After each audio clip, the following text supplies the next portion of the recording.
everybody. What's going on? Very late stream tonight. Oh, hang on. Oh, Jesus. I forgot about this collaborate thing. Oh, shit. 1 second. Do I have to do anything for this? This is... Oh, man. I completely forgot. Twitch rolled out some new update.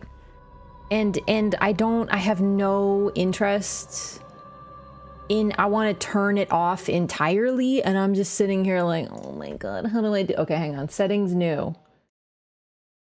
What? No, that's not it. Oh, here we go. No. Oh man, I was gonna check this out before I went live, but I forgot because I'm silly like that. There's a few toggles. Yeah, I gotta find the freaking toggles. You have to set it at the start of every stream currently. But I'm assuming it's a turn on, like it's opt by default. I'm opted in, as they say. Careful, there's a wormy with a blunderbuss. That's my boy. This my boy Wormy. Don't worry about him. He's fine. He's cool. He's cool. All right. He'll be respectful. He's no, that's... Your guests are on the hook for their own behavior. Okay, that's... No. Wait, I trusted... No. Well, if it's not on, then I guess we're fine. Hence cool? Yeah. Sorry, let me just take a look at this. This is a Twitch thing. First time catching an Elden Ring live since the final boss. Welcome! I'm playing Bloodborne today, actually. Okay, oh, here we go. Oh, there's the settings. Collaboration settings. Shit. This is me doing my anything before a stream. Oh, thanks, Lyco. Hang on. Way to disable it. Oh, thanks to Peeve. How to prevent anyone from... Okay.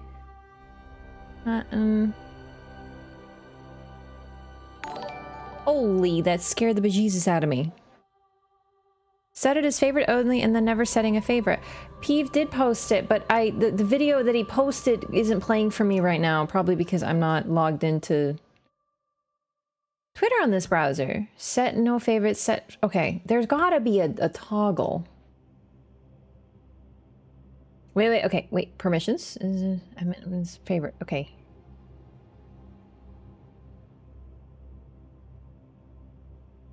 But where are they? Wait, okay, hang on. Stream... Oh, it's Stream Manager? There we go. Okay. I should add the panel to Stream Manager? Oh, fuck off. Permissions. No. Only favorites. Favorites only. Okay, progress. This is great. No favorites. Beautiful. But it fucked with my setup. Ugh. Okay, just squish it in the corner. Okay, we're done. We're good. We're ready. Okay. All right. Shout out to P for that one. Quasi-random, thank you for 2 years, by the way. Sorry, you just caught me doing tech stuff, and you know that's one of my strong points. Wouldn't allow me since I'm not you? Easy fix. I just meant to do it beforehand, but I'm so late today. I fell asleep. I wasn't feeling very well today, so I had a little bit of a nap, and that turned into a veritable sleep. I'm awake now, but honestly, have we considered that perhaps having a nap is very Bloodborne-esque? Because when I went to sleep in this dream, where did I go? Perhaps to the land of shadow to visit my friend the worm. Bloodborne's the same as Elden Ring, just needs more Mikkel and Radon. I would argue that Bloodborne is better because it doesn't have them, but really just different. Emulation progress? They have been making explanation. That's not the word, not explanation. What do you call it when it's really big? Exponential. They've been making exponential progress with that emulator. I've seen it. I saw. I made a little joke to myself, and I thought you would like it, so I'll just share. I'll just roll with me. I saw a little video of them. They got Bloodborne on an emulator, on a PS4 emulator, at 5 FPS, and I was watching, and I was like, And then I thought to myself, there are some who would say this is the game all the time. And I was like, wow, Chow would love that one. But I was alone, so it didn't really work. But is it not really funny? Expedius 2, I was thinking exponential because they started at 5 FPS and then they're up to like 20 or something. You know what I mean? I'm not big on napping, so this is kind of an incident for me. I'm very confused. We are just in a raft dream. She is still sleeping. Whoa, what if I woke up and I was like, wow, I had this crazy dream that I was a streamer. Oh my god, that's trippy. I don't like thinking about this anymore. But yeah, sorry, quasi-random again. Thank you so much for the 2 years of Prime. Welcome back. We love primers. And we love Bloodborne. I want to do some Chalice engines today. We're not even real? No one on the internet is real. I'm not real, because I'm on the internet. It's true. Does it feel like a different day? It's nighttime, so I'm just really confused. I'm like confused, full of cheese, unsure of the day of the week. You know, I'm having like an incident right now. That sound was weird. I'm gonna be honest, I'm not feeling 100% better. I don't know what's going on with my body right now, but I think I'm ready for Bloodborne. Like I feel like I'm a little confused, but I got the spirit. So we were doing some Chalice engines last time. We also made it to we defeated Rom. Oh my god, we've made a lot of progress actually. So with Rom, the world. What the heck? I also ate cheese today. I didn't actually eat any cheese today. There's just this meme that I like from the holidays where it says, you know, confused, full of cheese, and I just really connected with that. I didn't actually have any cheese today, so I'm kind of like lying right now. I'm just referencing a meme, you know? Okay, Hintertomb. We are also in Lower Tumaru, and oh my god, I remember. I'm at the bottom of Tumaru, and it's Rom. Really difficult Rom. Wait, no, this is Hintertomb. Sorry, this one. This one? Yeah. Yeah. I think I can try it. So what if I get stuck?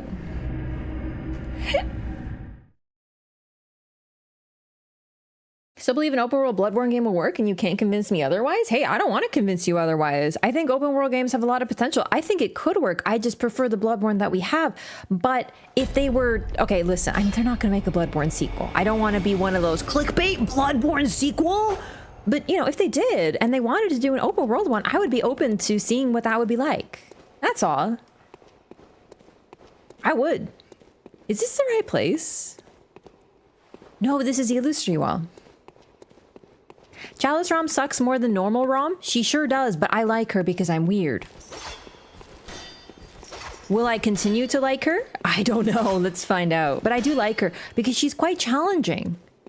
Like, kind of overwhelmingly so because of the smallness of the room. Who is this? Olek! How do we summon Olek? Let's see. Let's see first. And then if I want, just to show him off at least once. Thought there wouldn't be a stream? Yeah, it's a little late. We just started, Turtle. You're right on time. Favorite game is Liza P. Before that, it was Bloodborne. I am astonished that Liza P. took a FromSoft game off the pedestal. But you know what? Everyone is different. And isn't that beautiful about our world? Oh, wow. Is it? I think I'm seeing the frames. Maybe I've ascended. Maybe I've ascended, or maybe Chalice Rom is just like a little spicy. Like a little rough on the system. Did you go outside again? Not today. I just really wasn't feeling well today, but in that sort of like weird way where you're like, what's even wrong? But you don't even know. You just don't feel good. You're like, what the heck?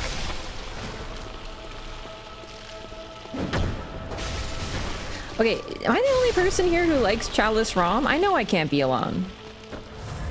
Like, I'm weird, but I'm not that weird.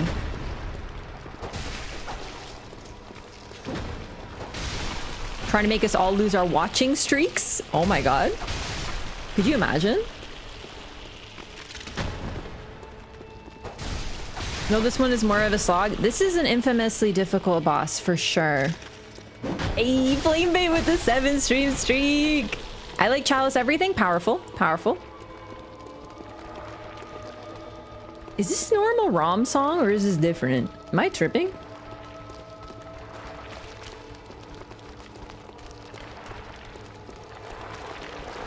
Hey, you want to know a fun fact? Rom is actually a she, confirmed in the canon. Okay, here we go. One. I don't think we'll be able to get her out of her teleport, but we can try. Okay. Unfortunate, I miscalculated. But we weren't getting her out of it anyway. I don't have that much thrust power. So now she's gonna be attacking while also having all the spiders. And this is where shit gets spiced. Like a pumpkin spice latte. Oh, fuck.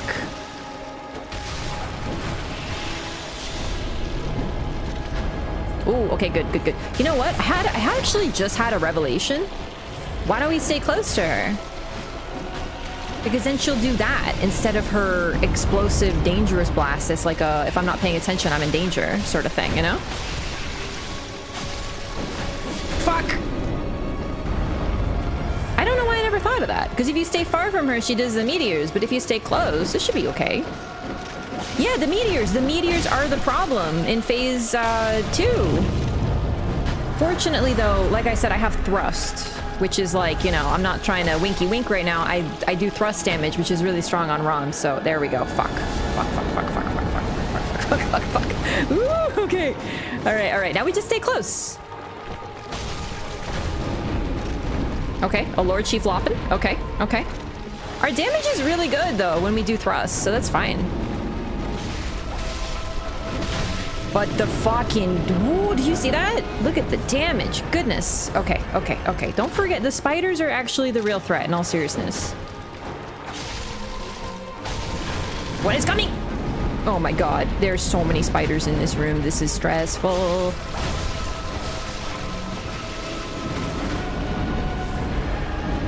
Wow, I can't believe I never thought of this.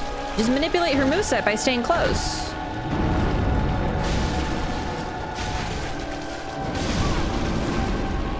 It's so simple.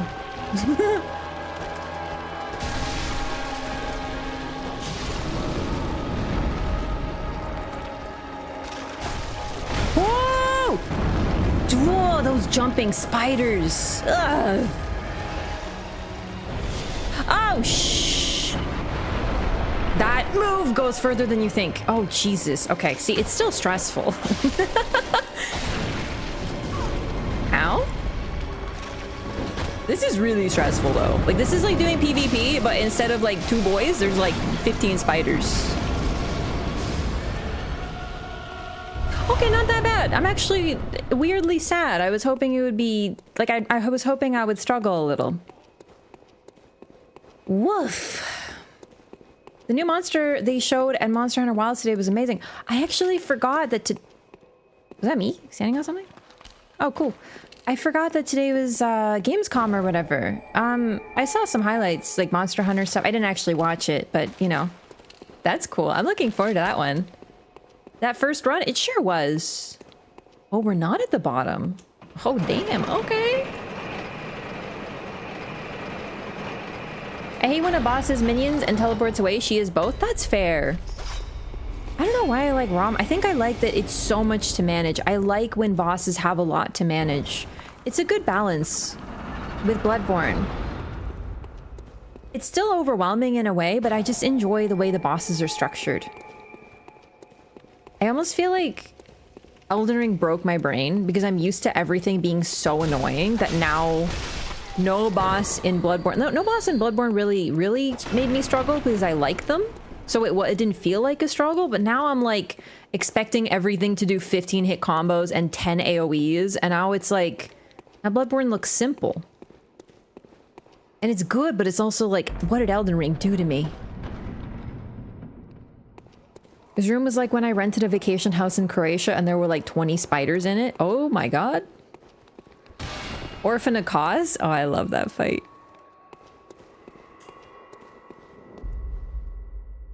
I think we'll summon Olek. I want to show off what he looks like, because I actually don't remember, to be honest. Let's go, buddy. Ring-a-ding-ding, baby.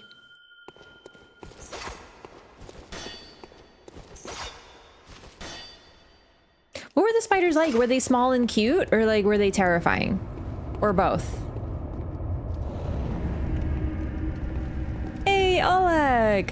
So, you are wearing the tomb prospector garb, unsurprising because you're indeed prospecting a tomb. Kind of an oldie. And he's also rocking the Kirk hammer. How nice! Kirk hammer with a torch. That's a homie. Let's go. You should take note of that game. What's that one? I didn't hear about that one. I heard this really cute game called Flowtopia, but I'm a little worried. Damn, Olek pulling out the fucking gat already? Holy shit, look at him. This is a man you want watching your back. God, I love the Kirk hammer. Infinity Nikki didn't really look like my thing. I don't know what it was. It just felt a little too weird to me. But it looked cute. I don't know what the game is about because the trailer was just a bunch of cute animals and then an anime girl dancing, and I was like, what the heck is going on in here? But Flowtopia looks really cool because it looked like Animal Crossing, but you know, you have like friends. Animal Crossing is friends too, but the online in Animal Crossing kind of sucks. But I'm a bit worried it's a gacha game or it's going to have microtransactions, so I'm like tentatively excited. I really don't like playing games with microtransactions if I can help it. Hey, what up, baby? Look at that fucking strut. God damn. Playing Bloodborne right now? Gaming.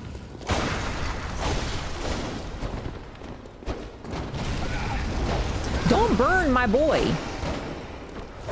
Dude, Olek, are you getting fucked up? What is wrong with you? Olek, you can't be already dead. Oh, Jesus! I think we just died.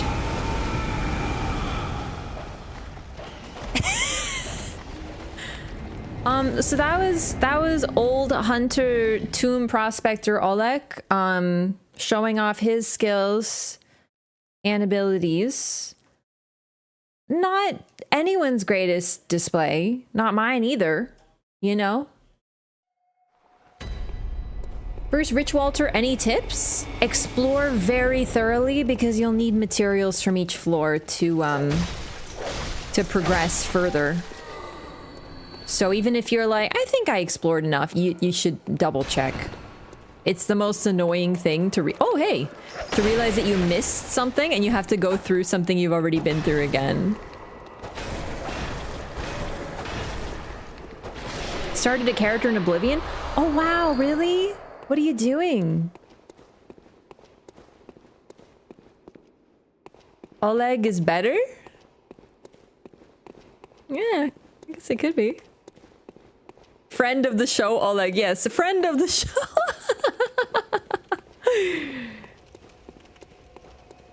I am already lost. You see what I mean? This is why you have to be careful. Because because you'll just get lost like me. Bosses are annoying? I actually think some of them are really fun, but at first they can be a little... They're not the best. They're just like a pig or a guy. And then another guy, you know? Yo, Marvin! Mavrint. I said the name bad. I even checked and then I goofed it. Welcome back. Thank you so much for 7 months. That dog has my freaking blood echoes in his eyes. Okay, there's so many spiders in here. Like, are you serious right now? Some sort of Breton mage? Aw, dude, I do love Bretons. The Last Seed Motless? What the heck is that?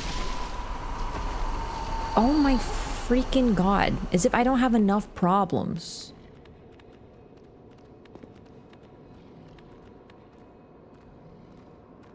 Look at this slavering beast. Beat the game several times. First time I did a Chalice Dungeon, I was over level 450. That's actually kind of similar to my first playthrough. There's another one. My first playthrough, I did the Chalices in New Game Plus because I didn't know the game would push me into New Game Plus. I beat the game. And then I was like, hey, I never did these Chalices. I should check out what's up with them. And they were really easy at first. Or I'm gonna need you to get your freaking butt over here. Like, excuse me? I need you individually. There we go. They really are kind of cute, though. Like, I know I'm weird. I had someone angry at me in the comments because I said that Bale is really cute in Elden Ring. I find Bale really cute. I do. Like, I find weird, creepy creatures really cute a lot. And I said Bale's cute. And someone's like, cute? WTF is that cringe shit? And I was like, I don't know why the wording really got to me. I was like, WTF is that cringe shit? It just, like, it lives up there. And I find it so funny. Like, I just don't understand why me finding something cute it would be cringe to someone. It's just such a strange thing. Excuse me, this is my OC and he's very OP. He's not cute, he's scary. You have to be scared of him. Like, listen, I don't think cute's the problem. There are people who want to fuck the xenomorph from Alien. Like, I'm normal. You know? Like, I'm just putting out of I'm normal.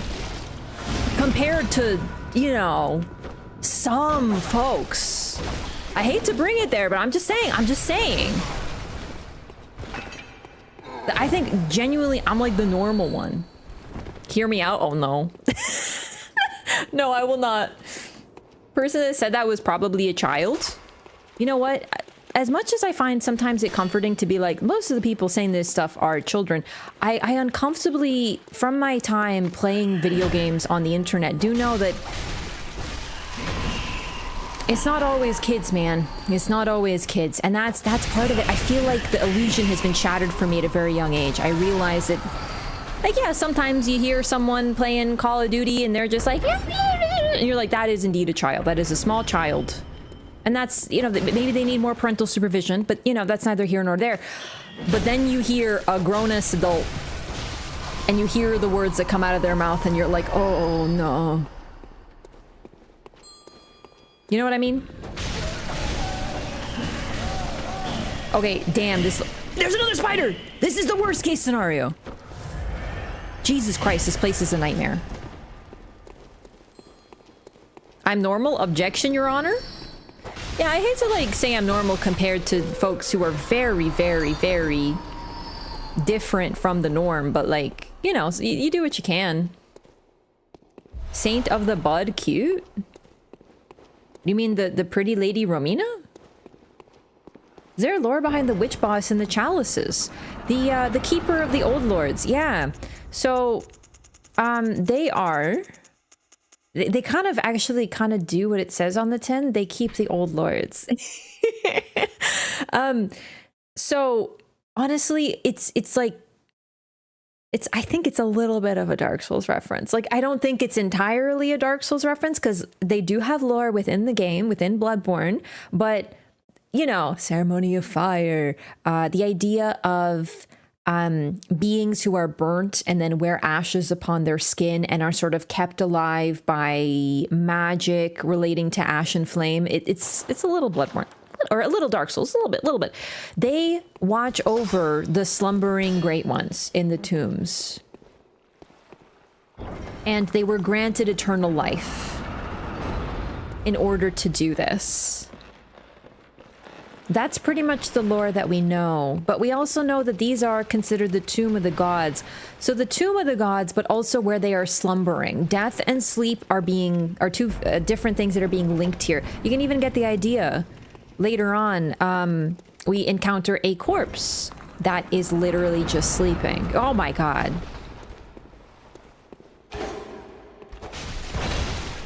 So the great ones are indeed slumbering, but we might call them dead. But they aren't necessarily dead in the way, like, death is not permanent for them, so to speak. Already dead, or already dead. Yeah, that guy was dead, but yet he opened the door for us. Put ashes on their bodies for some reason. This is IRL stuff. It could be a reference to that IRL stuff too, for sure. I mean, in Dark Souls 2 DLC, one of them, there are ghosts who walk around and basically they have been sealed to their suits of armor. They sacrifice their bodies so that they could watch over their lords eternally. So when you attack them, they're just ghosts. You can't hit them. But if you smash their armor, which is in a different location from them, they vanish. Similar, This was brought back with a similar concept in Elden Ring with the wandering mausoleums. All those headless spirits walking around them are guarding them, but they gave up their heads to become eternal, to have eternal life, so they could watch over the soulless demigods in there. So basically, it's a concept that's reused throughout the games, and in real life, it's in a bunch of myths, I'm sure. Oh my god, that was satisfying. There are ads on YouTube Live now? As far as I know, there's always been ads. YouTube, let's face it, is like very ad-based.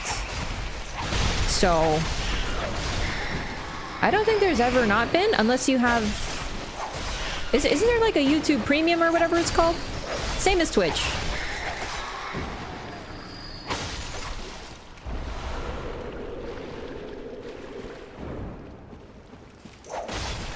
Died many times to those red ones. Oh yeah, the red spiders are actually terrifying. You can see the damage they did. You know what? I just remembered. You are weak to fire, I think.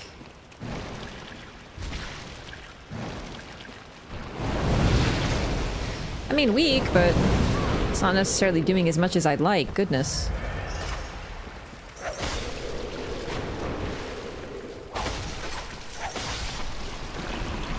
So many ads, I feel like it's gotten worse.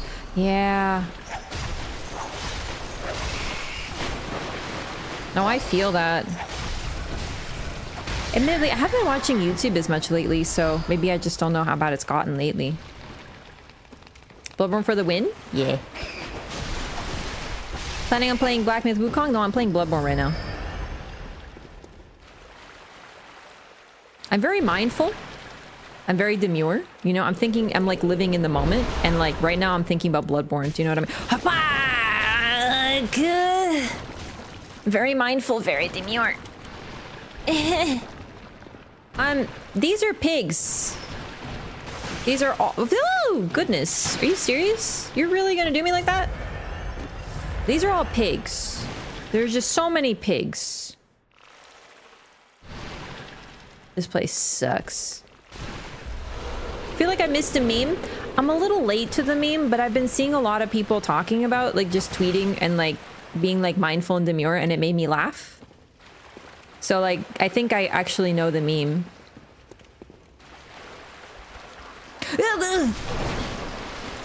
Wow. God, everyone's freaking so toxic and rude in this video game right now.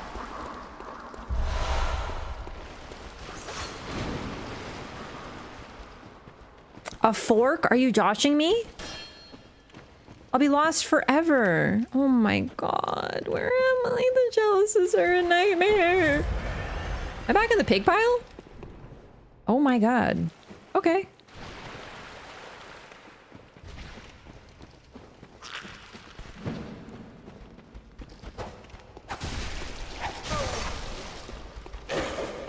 Never seen that green thing in my life. This thing? Have you been to the Chalice dungeons? You might actually appreciate that the fact it kind of looks like it has a head, like a skull.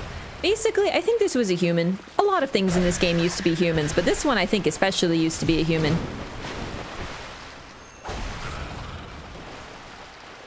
Also way too fucking tanky. I'm leaving. Is this where I was?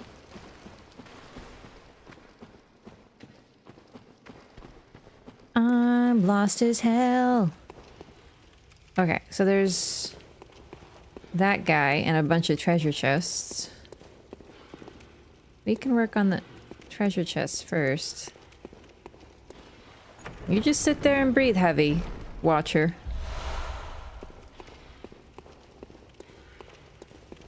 Hey, thanks for the 25 stream streak! When looks maxing goes too far. I hate that looks maxing is so fun to say. I don't know why, because isn't looks maxing like you should have a shower? You know what I mean? Like, isn't it just like another, isn't it just a rebrand of like basic you should wash your face, you know?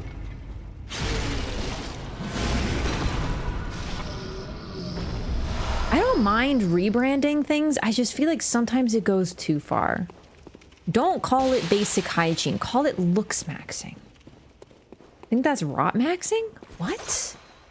Who brought up Melania? Do your dailies? Yeah, MMOify it. I think I should go upstairs. The enemies are not very demure. They are not very demure. They are strange. Oh my god. Chat, I saw the D&D movie. That movie is really, really funny. Actually, I was really impressed because I thought it was gonna be okay, but no, it's like really funny. I was blown away by how good it was, and the choreography and stuff. It was really good. The reason I'm mentioning it, I kind of forgot actually why I was mentioning it. Something funny happened probably.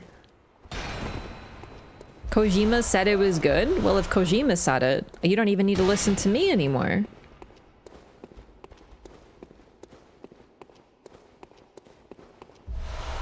Canthal tilts? What the fudge is that? Heard that Borderlands 4 got announced. Oh, that's a new game?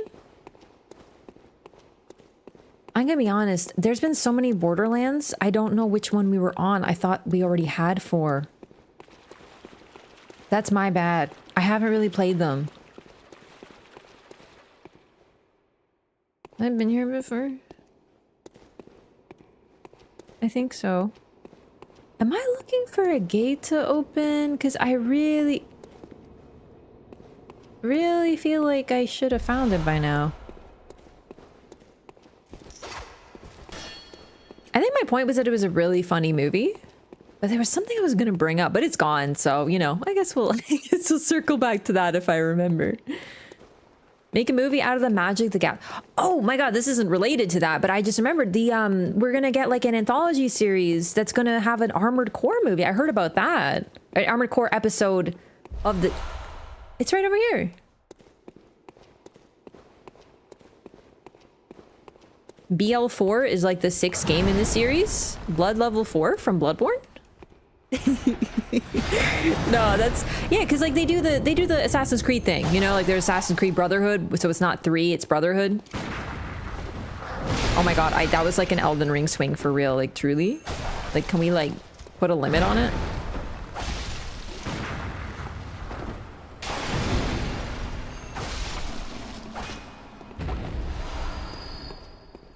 Okay, did I get it? I got it. Perfect. Wow, I went everywhere else but this room. That's perfect though. We found it. That's great.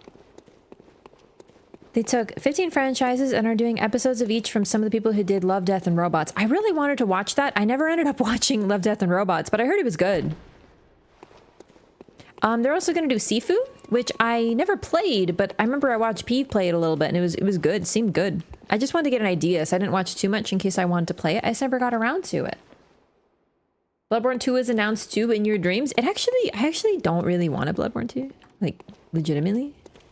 I would be happy maybe if we got one. I think I'd be happy if we got one. I think I would.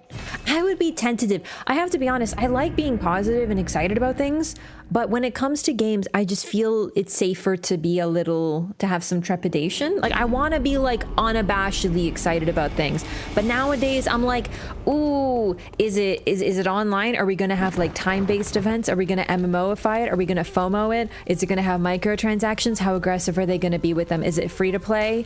And I feel like I have to double check everything before I get excited about things, and it kind of sucks. Oh, that's a really good gem. Sick. That's a huge upgrade. This one is not. So basically, yeah. You would play it? What's wrong with Sifu? Fist fighting game? Yeah, it looks really cool. Not Sekiro or Liza P good, but good. I mean, it's also like a really different game, I feel. No, I meant a Bloodborne 2. Oh, sorry. Oh, probably. Like, if FromSoft made a Bloodborne 2, yeah, of course I would play. I would play anything FromSoft puts out. Like, literally anything. They could be like, we're pivoting away. We're now making fucking Cookies and Cream 2. We're making Enchanted Arms 2. I'd be like, I'm in. Do you know what I mean? I trust them. I do. Welcome. What is it? I don't know what I desire. Very well. Oops. Let the echoes become your strength. Let... Oh my god.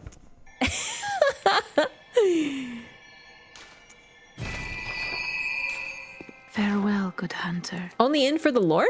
May you... No, I'm in for like more, but I just love FromSoft. Like FromSoft creates the full package. I would play anything they put out. Do you know what I mean? Like really, I trust them. I never played an Armored Core game, but I was very excited for Armored Core 6. No asterisk, no, completely unabashedly. It was an extraordinary game. I loved it so much. This is not the right place. One of my favorite games now.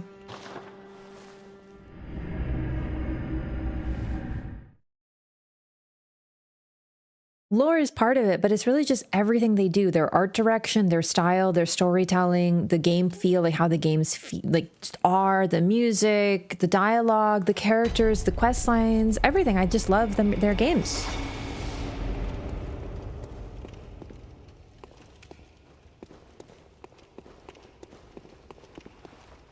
Favorite game you've ever played?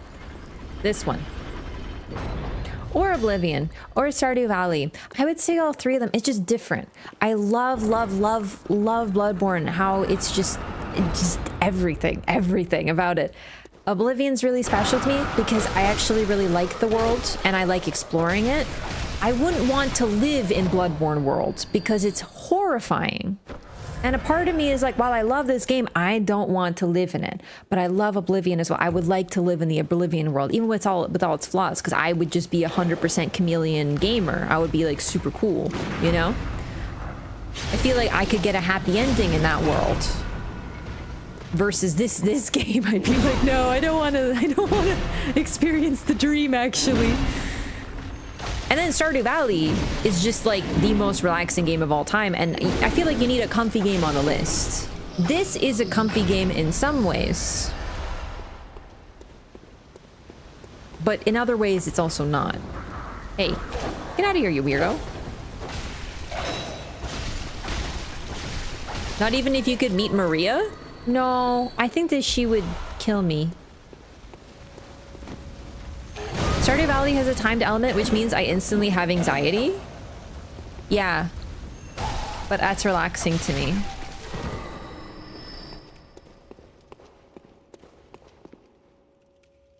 I think we need to summon Madman Waller, because I need you to experience what he's about.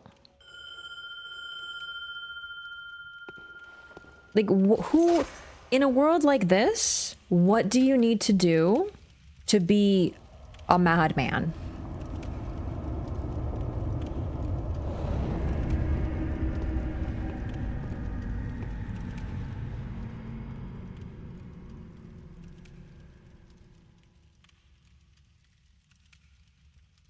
Okay, yep, that tracks. Ever see NL's take about Stardew being the least comfy game ever? No, but the thing is, I am simply built different. I don't think people understand. People, when I talk about farming sims and comfy games and relaxing games, I feel like people think, oh my god, you probably like dabble in your little Farmville adventure. Oh, honey, you do not know. You think I'm intense with this game? This game is baby mode. This game is a little comfy breeze compared to what happens when the Stardew Valley comes out. No one wants to play Stardew Valley with me because I'm such a type A monster. I'm so particular about my Animal Crossing town. If anyone visits it, they have ground rules. What's the worst thing someone does in Bloodborne? I summon them and they play the game? Who cares? I love intense timed shit like that. War a snake? It's not, I don't think it's a snake, but you know, it could be. I think it's a tentacle, but it doesn't have suckers, so you're right. My idea of cozy is like extreme type A behavior. Clash of Clans? I don't know what that is. Isn't that mobile game?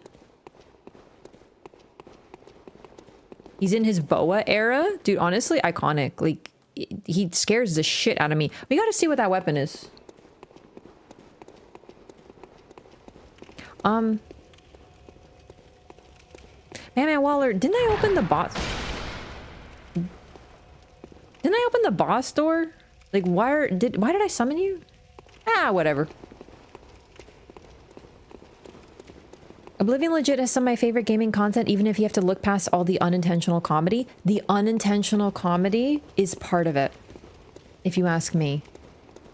Like, really, though? I think that Bethesda's move away from their jank has led to their downfall. I don't think they're out of the game. Oh, shit. It's fucking bloodletting beast. All balls.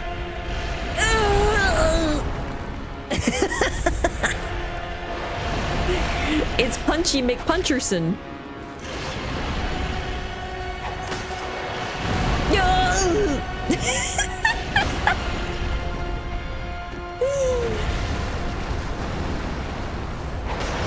This might be a challenge. I didn't mean to bring Waller for the boss, I'm gonna be honest.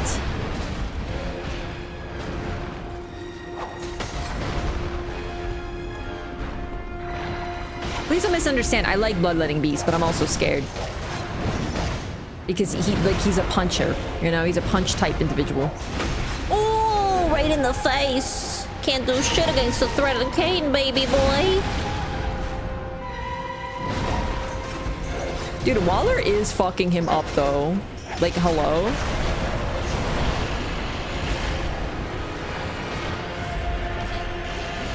There was a really, really early theory that the bloodletting beast, a particular one, was Lawrence. And I'll explain why, because I think we have to fight it during all this. It's just gonna be really late in the chalices. What are you doing? What the heck was that? Did you just like absorb sand? What you doing, weirdo? You big freak? God, he really is ugly. Like, I think I noticed just how ugly this individual is, truly.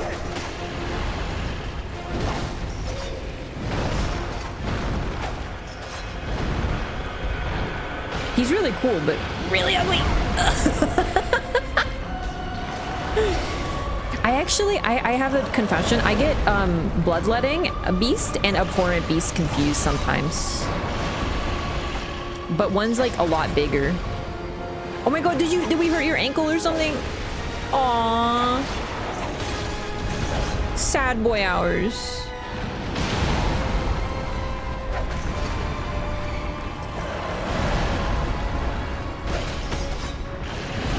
No, I dodged it. How dare you?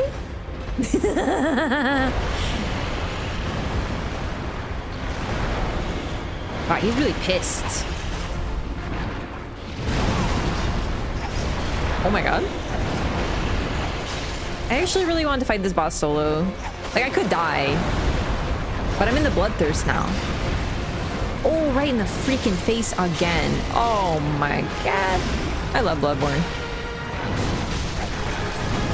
Bloodletting beast and bloodstarved beast would be buddies? Maybe they're in love.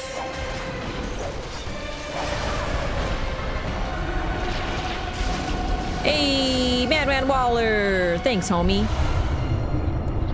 Oh, fuck. I got the defiled chalice, huh? That's not good. Oh, no. I don't want to do that, actually. And they were roommates. It's true. Fuck, the defiled chalice. Already? I'm not scared of much in this game, but that scares me a little. Do the chalice dungeons have an end? So right now, the ones I'm working on, they're sort of story dungeons. They do have an end that I'm going for. They have a bottom that I'm seeking.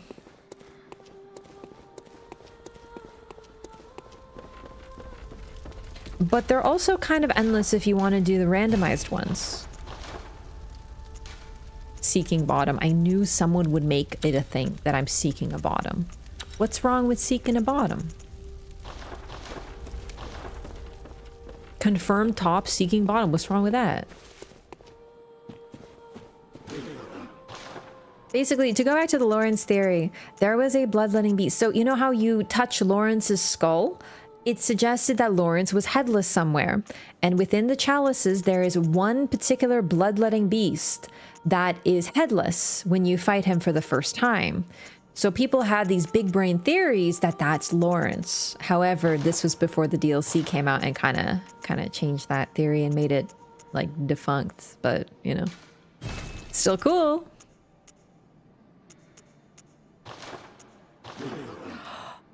Cainhurst! Let's do Cainhurst. That's what we were doing. I just was too tired, so I didn't want to do it with like not full energy. So we're gonna go to Cainhurst next.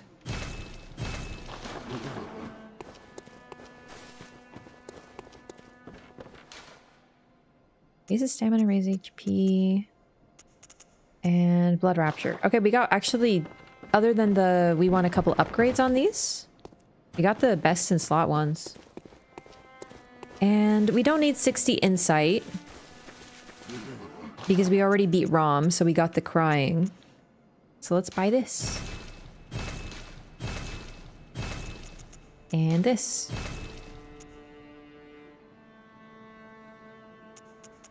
Okay. Head wound matches with the skull on the altar. I like that theory. It was a good theory. It was. But we kind of, you know, it was proven wrong. But that doesn't mean it wasn't cool.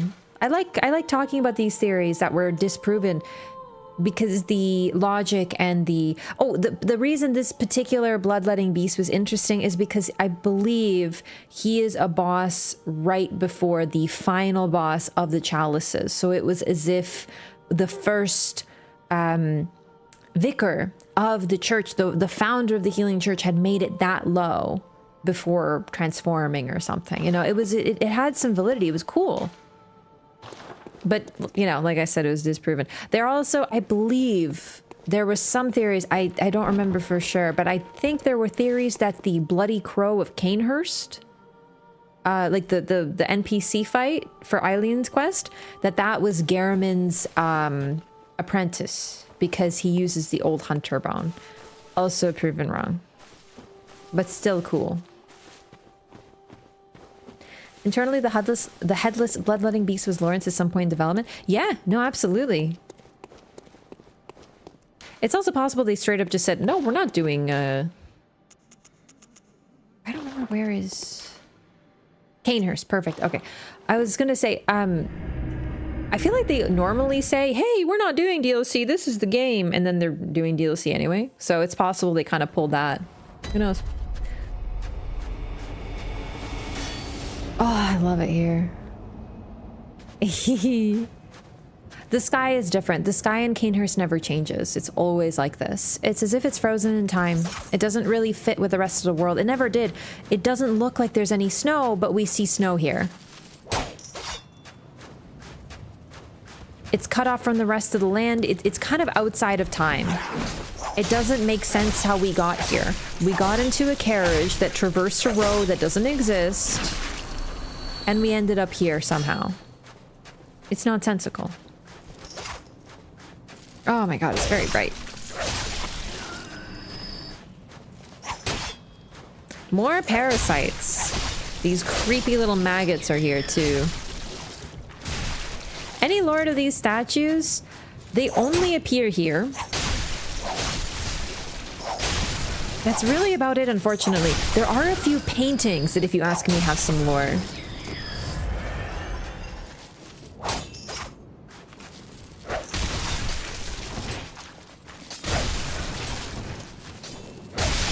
I'll show those off in a bit. The statues, this place likes art, and it likes plenty.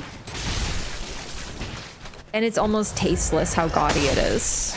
That's pretty much what I get from the statues.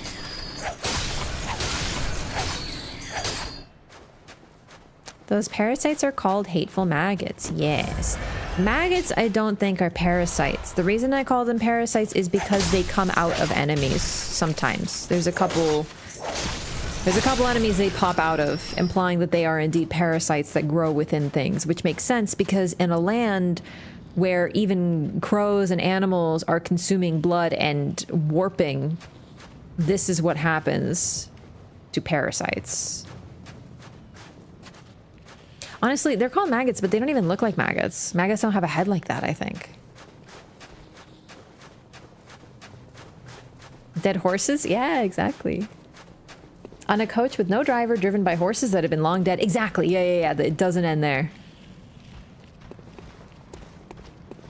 Yeah, the statues are very royal, and there's so many of them. Like, they're all, there's a queen, there's a king, there's a queen holding a baby, there's like naked, you know, David knockoff, but a lady, you know? It's like, oh, we're so fancy, but they're just kind of placed haphazardly. It's so gaudy and excessive.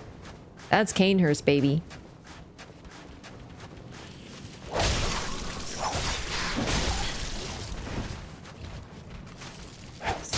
I would say excess is a major theme of this place. And there's another enemy that shows it off pretty quickly, too. Ugh. God, I hate those things. Baroque plus Victorian Gothic times 100. Exactly. Now, these guys we've been fighting. Literally just eating corpses. But you might notice that one in the back is particularly fat.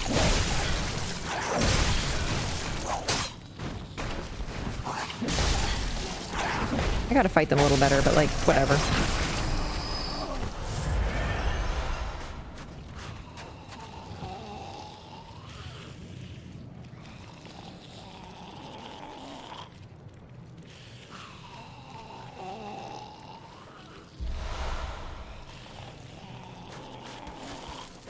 Nice noises, huh? God. Ew, put that tongue back in your mouth. Gross. I think I remember what these guys are wearing. Like, I remembered at some point, but now I'm not sure. Let's take a look. Oh, maybe Tomb Prospector? I can't tell. Sorry, I'm really bad at telling the garb, but I think this is Tomb Prospector. Oh, no, I think these are Executioners. But no, Executioners mainly wear white. I can't tell what they're wearing. Anyway. It's too big to move. Why are you showing me your butt, you weirdo? Is that a butthole? Oh, God. These things might be even worse than I thought. You are actually moving? You're kind of proving me wrong. I thought you actually legitimately couldn't move, but you're moving. What the fuck?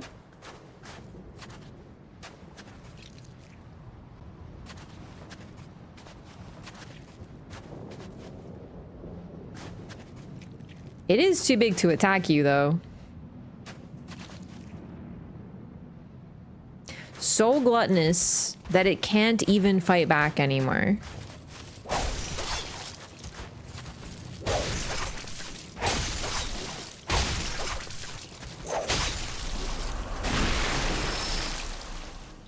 Welcome to Cainhurst.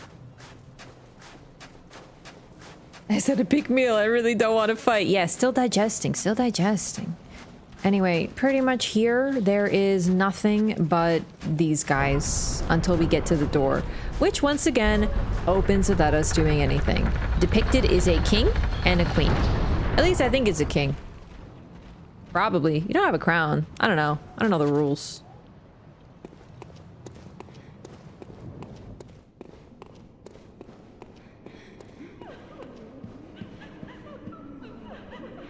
It's beautiful.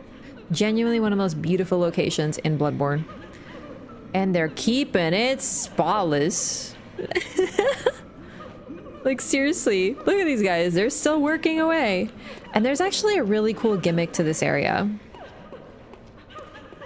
Basically, you might hear a lot of crying and stuff. Where is it coming from? I don't know. Well, I do know, but I'm pretending I don't know. We're role-playing a little bit. So, if you don't touch any of these items, you don't get attacked. There are enemies all over the place here. They're just concealed and hidden from you. You don't know where they are.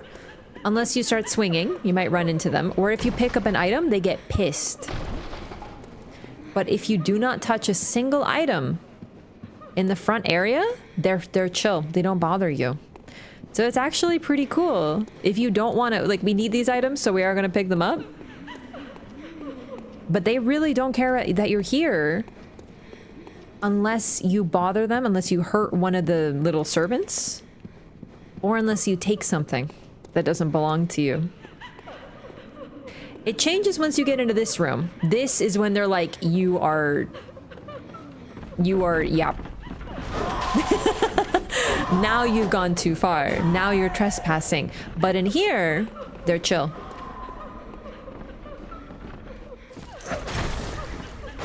I remember these enemies, they're similar to the ghosts in the Chalice dungeons, but these ones are unique. They appear as blindfolded women with their throats cut and their arms bound together. When you attack them, they don't bleed. And they vanish into basically dust.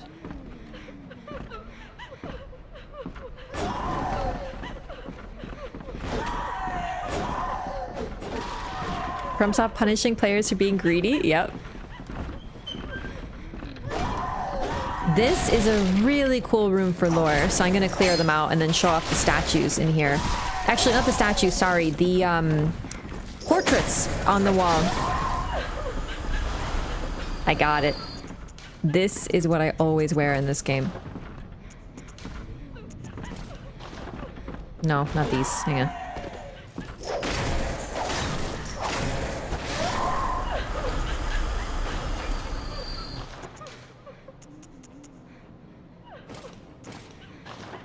There we go. Looking cute. Actually, I forgot to show something off in this game. If you change your clothes, the blood from your previous outfit remains. So I was wearing the hunter's mask, the hunter hat, which appears as a mask. So the only blood could appear on my eyes. When I change it, the blood stays.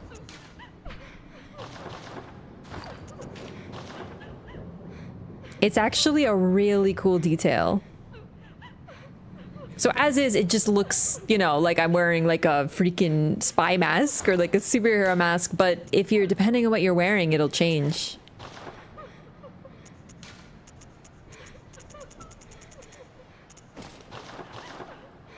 Looking cute.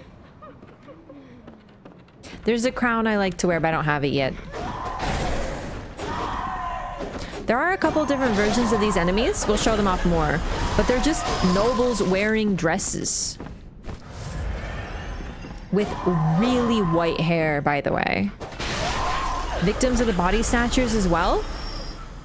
Based on what happened in Cainhurst, they kind of suffered their own fate. Still a couple more I want to clear out before we show this off. Dead drip though. This is my favorite dress in any of the FromSoft games to this day. I really like the deathbed dress though, but this is still the GOAT. Okay. Is there more? Oh, you're just out there. You'll just be crying. That's fine. Okay, so. This is just, she's a woman wearing, by the way, can I just shout out Bloodborne for not making my torch vanish when I go into monocular mode? Elden Ring could never, apparently.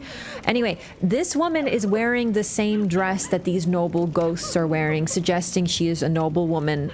These are noble women who this is kind of what happened to them. Same dress, different hair, but light hair, blonde. This person is wearing a crown and holding a baby. I'm not sure if this is literally the queen of this area, but I think it might be. It could be an ancestor as well, but just this depiction of a woman wearing a crown with a baby, I think this is Annalise. It's not exactly like the crown that we acquire in this game. And it could really just be any figure, but Annalise is important and she's been around for a long time, so I think it might be her directly. This figure is a knight.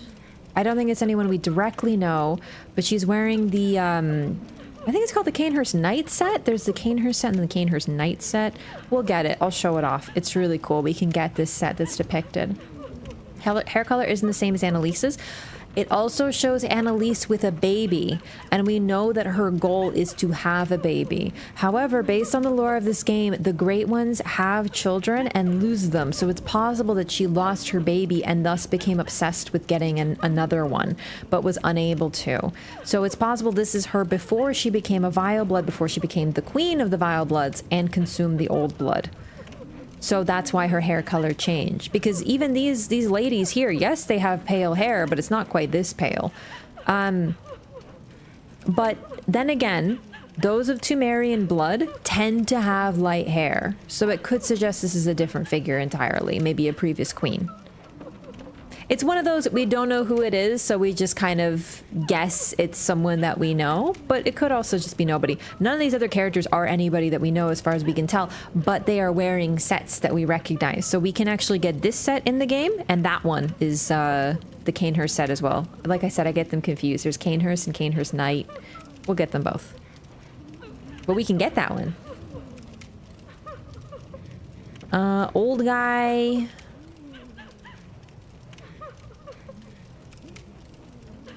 More red hair, too. It's interesting. There's a lot of red hair in this family.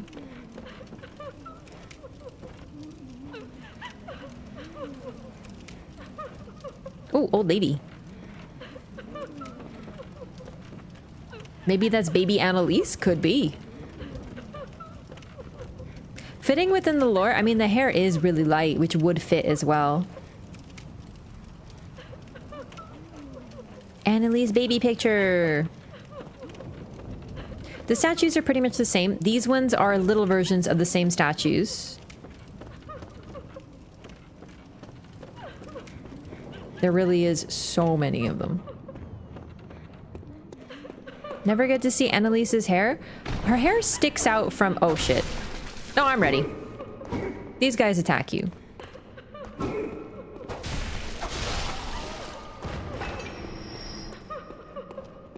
Are they gonna be pissed now? Oh wow, they really don't care if you attack the guys. They only care if you pick something up. Wow, okay.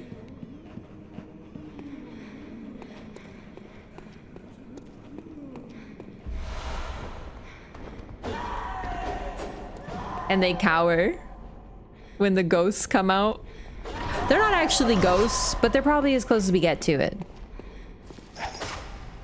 Yeah, we don't get to see Annalise's face, but her hair is visible. I don't know, I think we know those of Tumerian blood tend to have light hair, so it's possible it's just what she looks like, but if that is someone in her family line, they don't have light hair. So could it be that the blood changed her hair color? I mean, we literally see the old blood turn people into monsters, so maybe changing hair color, making them more like their ancestors is not unheard of. I'm not saying it's for sure Annalise, but it's just one of the options, basically. Red hair and Yarnum? Oh god, you're right. Don't even bring up red again right now. Annalise is blonde? I thought it was like white, but let's take a look. It's been a while since I've seen her. Like white blonde, like these figures. Or more like, this is more gray. We'll see. We'll get to her. Cainhurst had the most prolific sculptors? Yeah, it's only time. The horse statues. They also had horse statues. It's like platinum blonde? Yeah, yeah. The others we know who are related to the Cainhurst folk, like the Vilebloods, are Maria, therefore the doll, and Ariana. All have light hair. Portrait in the man in the red is of Lawrence. Which one?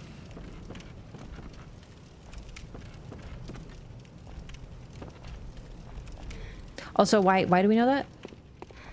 That's cool, but like... big if true, but I don't know what he would have to do with this place.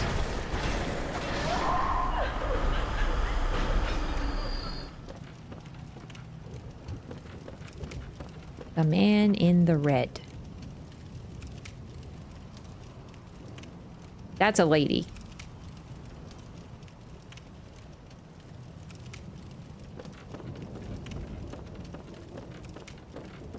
Annalise loosely based on Elizabeth Bathory, the one who drank virgin blood. I thought I thought Elizabeth Bathory bathed in virgin blood, which I know you might be like, there's not too much of a difference there, but there is a little bit of a difference. But then again, the theory, the idea of vampires was also based on her, so like I guess it could be a little bit of that too. Isn't that the guy that founded a church that wants to wipe out the vilebloods? Yes. The one who wants to control the old blood. I don't think he would be depicted here. We don't know much about him. I just don't think this place is linked to Lawrence, personally. Like, I don't think he would be like, he's secretly like a lord. I don't think so.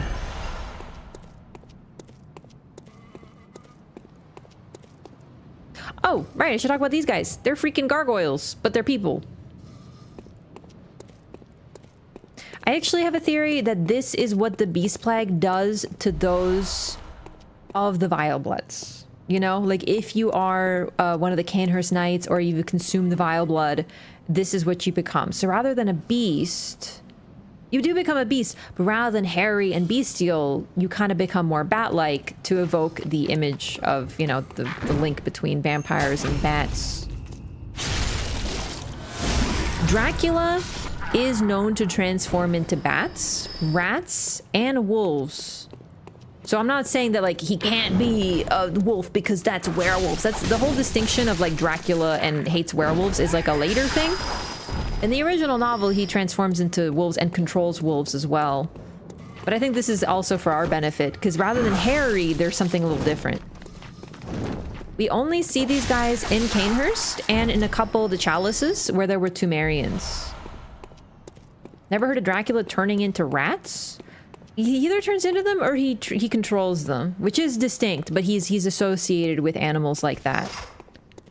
Oh, fuck this guy.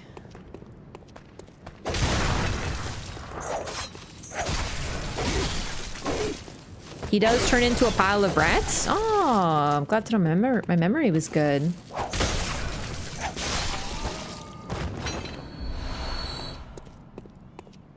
Love those gargoyle dudes. They pretend to be statues. Yeah, they could just be like, hey, cool gargoyles, you know, to kind of have like that gargoyle enemy in the castle. Don't get me wrong, but they're a little bit more humanoid. They're definitely people who transformed into beasts. And the fact that they have these bat-like parts does suggest to me this is a different form of the Beast Plague. Because even though they were consuming blood here, it's a little different, but they were consuming blood. They did not turn into the same types of beasts. In fact, most of them have retained human form.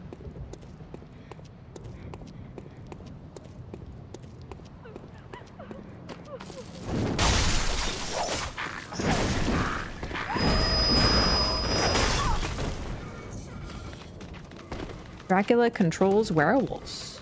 I see. Yeah, I thought the whole like vampires and werewolves hating each other was like a later media thing. Oh, God.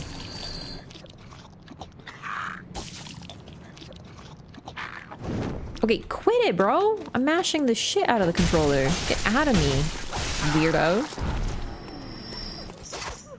Lawrence is present at the altar of every version of the Grand Cathedral. Yeah, true. Executioner garb. Missing the headpiece.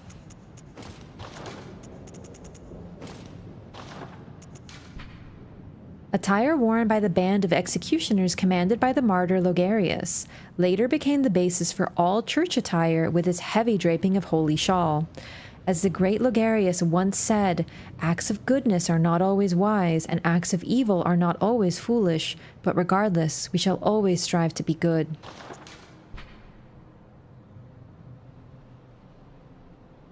The brass rivets are unique to the executioners and reflect their adoration of hand-to-hand combat. You might recognize this set. This is what Alfred wears. It's got the hunter's mark on the chest. These people were hunters of vilebloods. Some of the earliest church hunters, like the ones that they were so early that church attire that came later was based on this.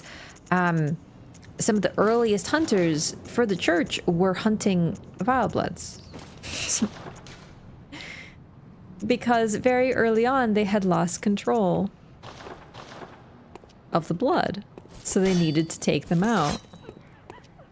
Didn't notice the hunter's room before? It's easy to miss, but it's cool. Vampire hunters? Basically vampire hunters, yes.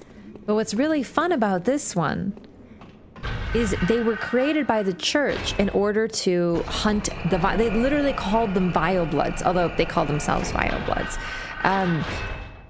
But the real only thing that they did is receive the same blood that the church uses. So they may try to obfuscate it and they say it's dirty blood and they've dirtied it and it's filthy and they must all be annihilated.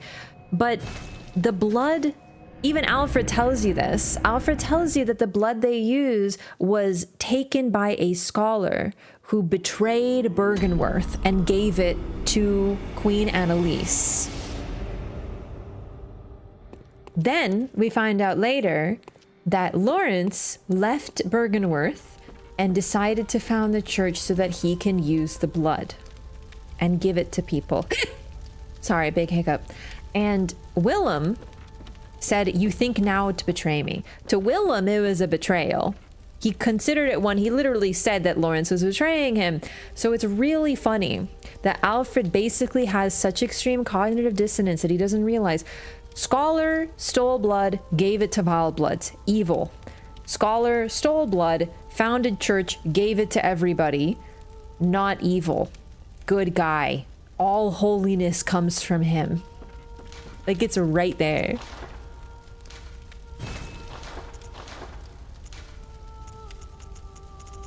Alfred mostly knows his shit, but he's super propagandized, so you can't trust a word that comes out of his mouth.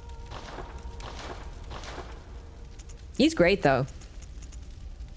Oh, I forgot to read the writer Palash. Oh, I need 5 bloodstone chunks. Okay.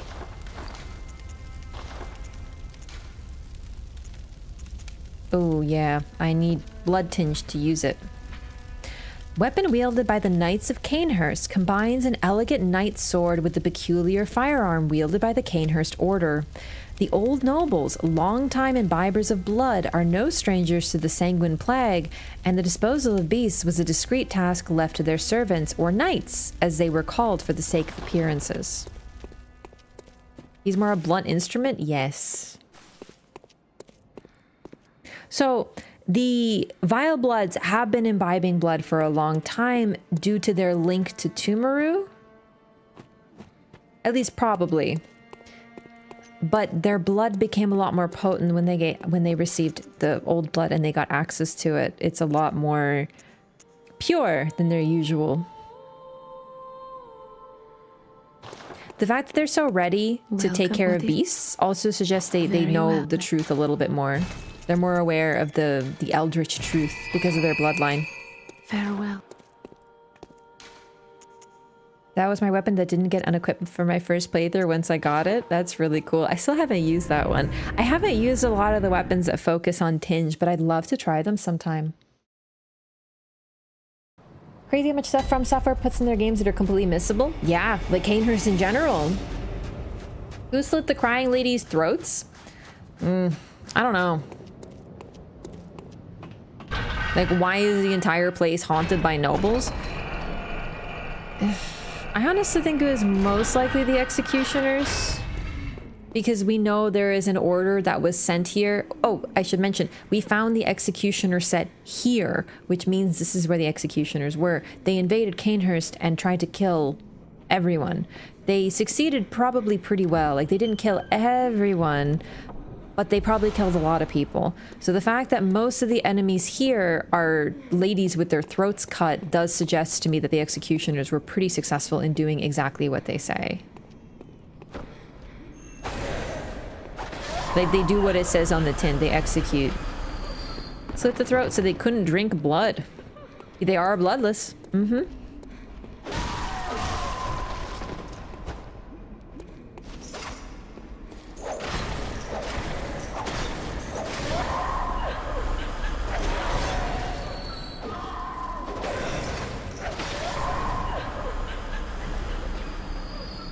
I think there's a special one here somewhere. Oh, him. He hits you with a blow dart that puts this rune on you. And I think this is the Vileblood symbol, or is this corruption? I forget which rune this is. I think this is corruption.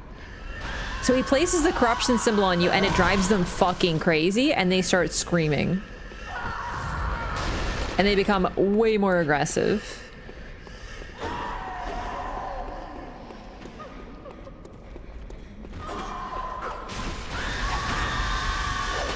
And when they scream, blood shoots out of their necks. It's so cool.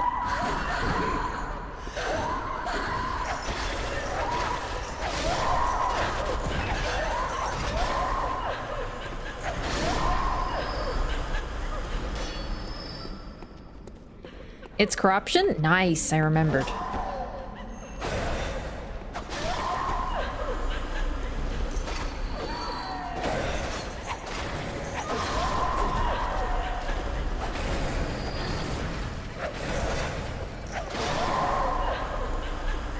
So, one thing I should mention while we're here, there's some cut content for Cainhurst.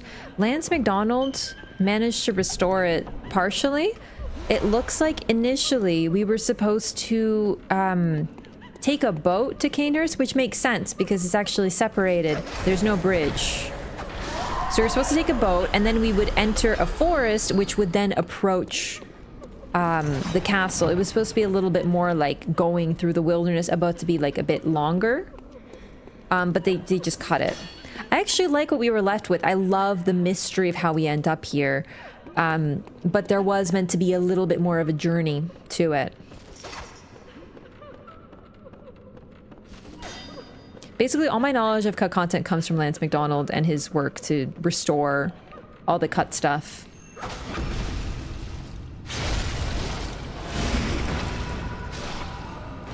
Really annoying area to do a boss run back?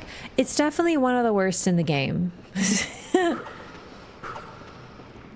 More blow dart individuals.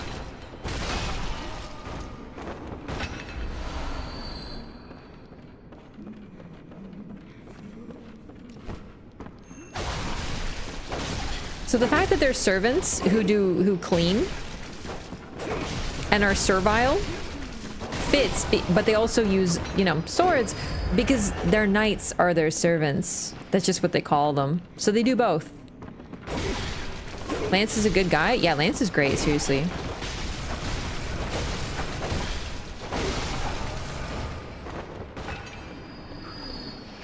Steak of Marika by the boss room. Look at them polishing.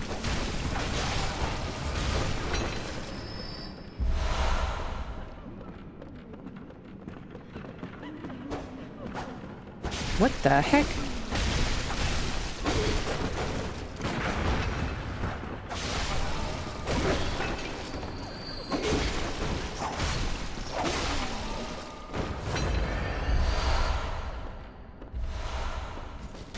This is the best early game area to get bloodstone chunks, so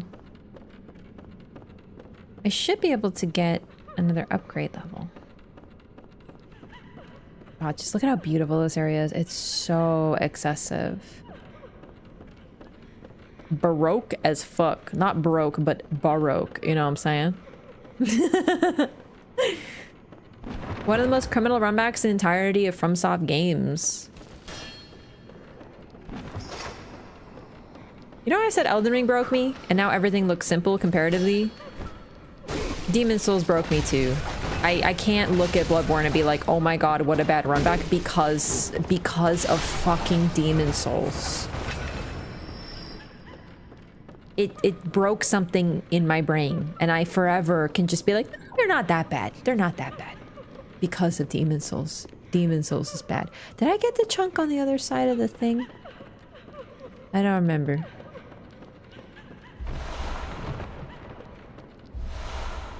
Like for Bloodborne standards, definitely. Shadows of Yharnam and Logarius are infamously difficult boss fights. For your first run, you're gonna struggle a lot, right? Even not your first run, they're challenging fights. And really different than the others, especially Shadows and Logarius. They're both really different. So you're probably gonna have to run back, and then the run backs are so brutal. You have to run through so many enemies and stuff. So I get you. It's just like I said, nothing hurts me after. Hey, look at these dinguses.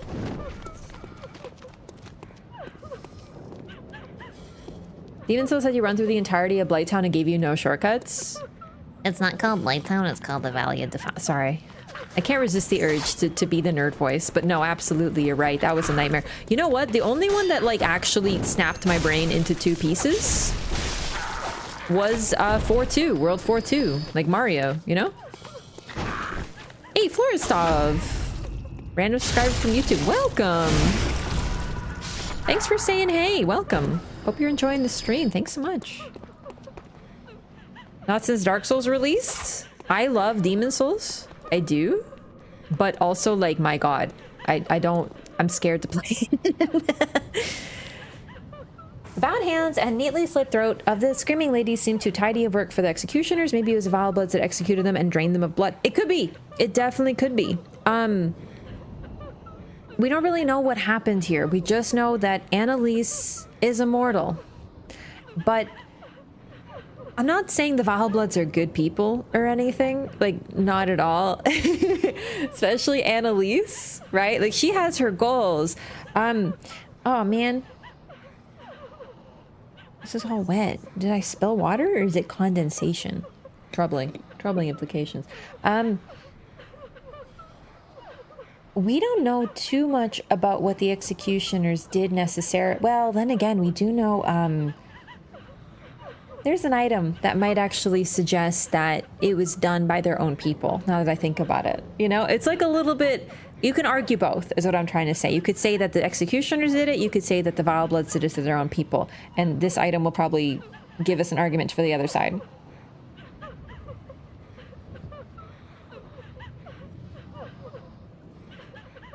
Bloodborne is the GOAT. It sure is. Don't want to see the Elden Ring vids yet? Well, you're free. We're playing some Bloodborne. This game came out in 2015. It's not new. No spoilers. Well, I guess if you haven't played it. Okay, this room has... it's kind of hard to see. But I want to show you before I aggro her because she's going to be a fucking hassle. She has no head and is holding it in her hands. That's a different enemy type and she's not nice.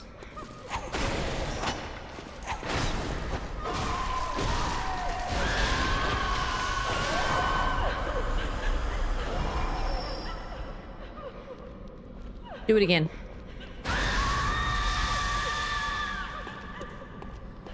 Do it again. Okay, hang on.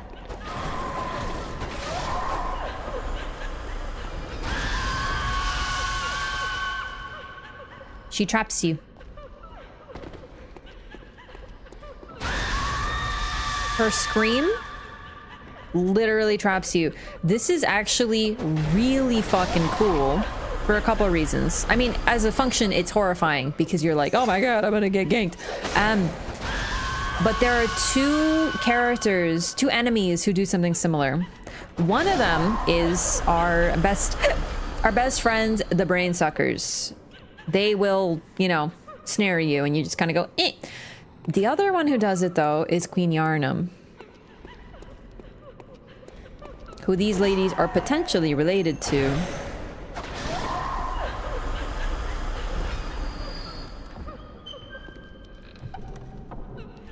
Crying noblewomen are also immortal, but they are left in this undead state after the executioners ran through them. It could be, but Annalise is sort of depicted as being special.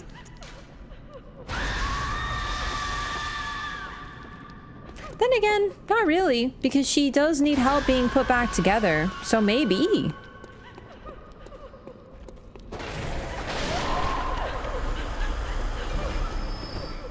They're clearly undead, like we would describe them as undead. Oh, I should point out, they have, it's hard to see with their hair, but they have a stab in the back. Their fronts are fine, well, I say fine, their throats are cut, but they're stabbed in the back. So a stab in the back suggests a couple things. Number one, stealth, right? Someone snuck up and stabbed them, but also a backstab it means to betray your own.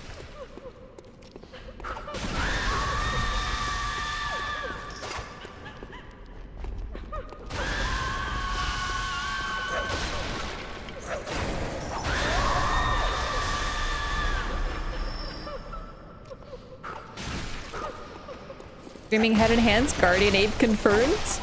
Yeah, this walked so the Guardian Ape could run.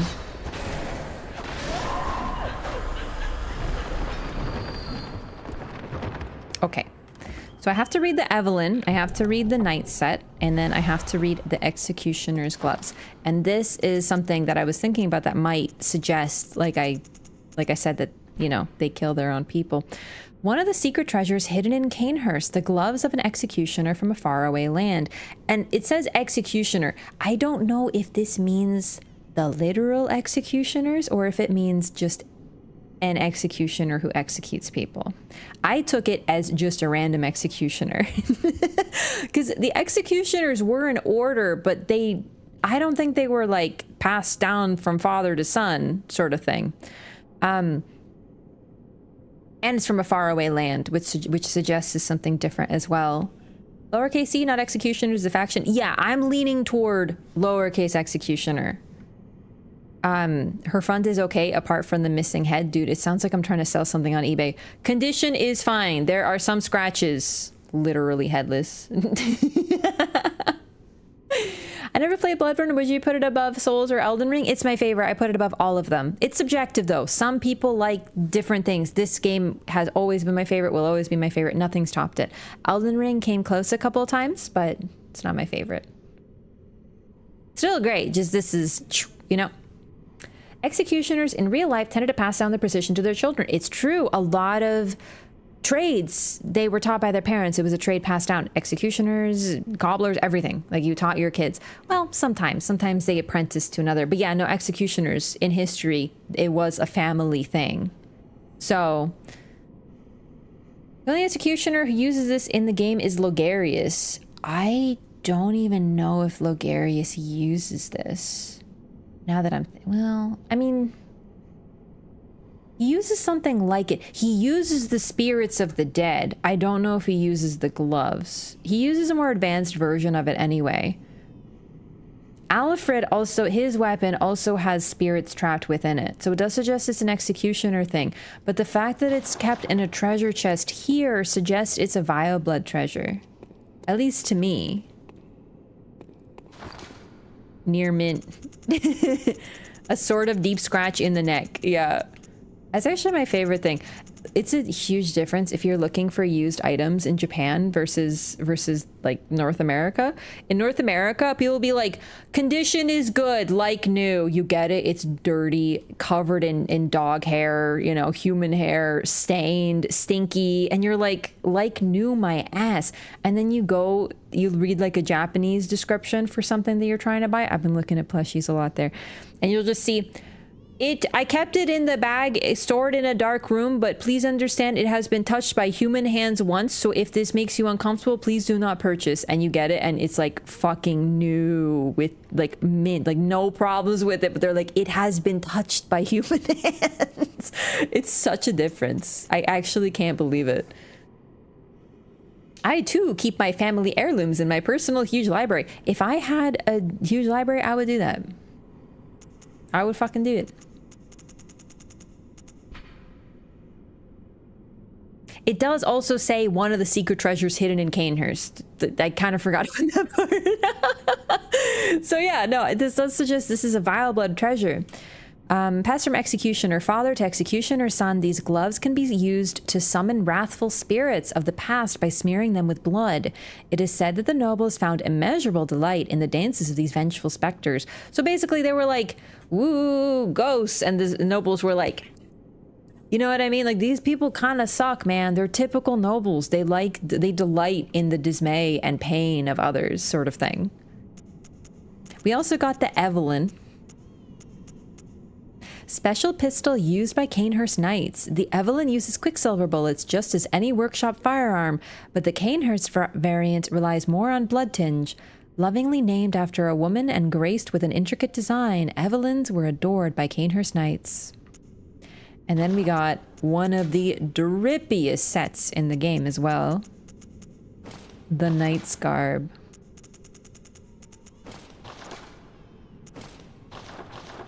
Boom, baby.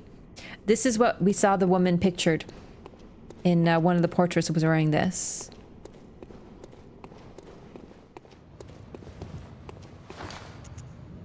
The touch of a human. Like, part of it is the machine translation, but I'm not joking. You look at like any item description for like Japan's second-hand market, and it's literally like stored in the dark safely, you know, but it was handled by human hands once. Please be aware. I kept it in the bag, but the bag tore, so please understand it's been touched. And I'm like, that's fine. The Raider Palash inspired the rifle spear, right? Likely. The rifle spear was not an executioner weapon. What was it called? The Explodey Boys, I think. Yep, the powder kegs. Prototype weapon serving as a simple firearm and spear, possibly created an imitation of a lost Cainhurst weapon. The Raider Palash, for sure. The Explodey Boys, yeah. Attire of the Knights of Cainhurst, a regal piece graced by intricate goldwork. The Cainhurst way is a mix of nostalgia and bombast. They take great pride even in the blood-stained corpses of beasts that they leave behind, confident that they will stand as examples of decadent art. It has been touched. Beware. That's pretty much it. And if it actually has damage, they'll be like, there is an error in the stitching, and it's like, you zoom in and you're like, I don't see anything wrong with it. Do you know what I mean? Like, it's crazy. In Japan has this secondhand store called Surugaya. They have like locations, but they also sell online. And I'll look at them and they list if anything has damage. Everything is considered used, but if anything's damaged, they list it separately. And I'm sitting there like, everything there is brand new and they actually take care, versus, you know, secondhand shops, North America, you have to be a lot more careful. Vilebloods are bad people using the blood for bad things. Law Dog is a good man who just wanted to save the world, yada yada. For sure, for sure.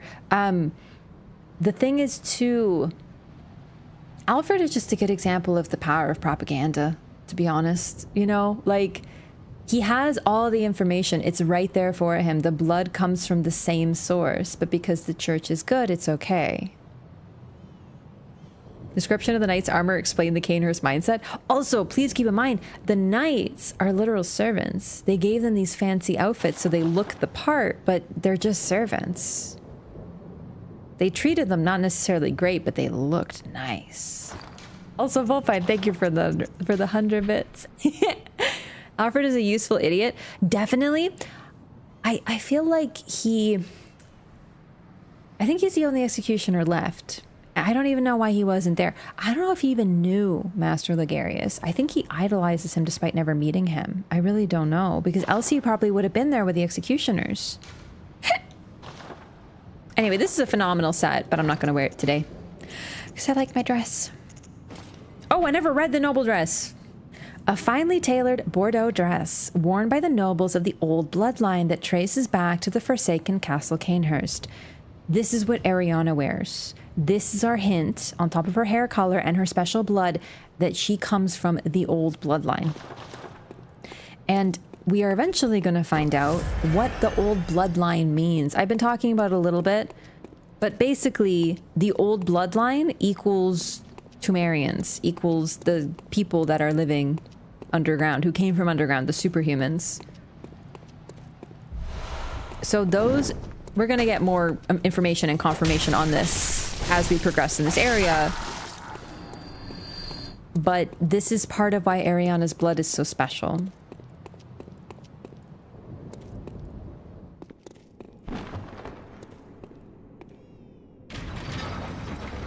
I don't even think she knows.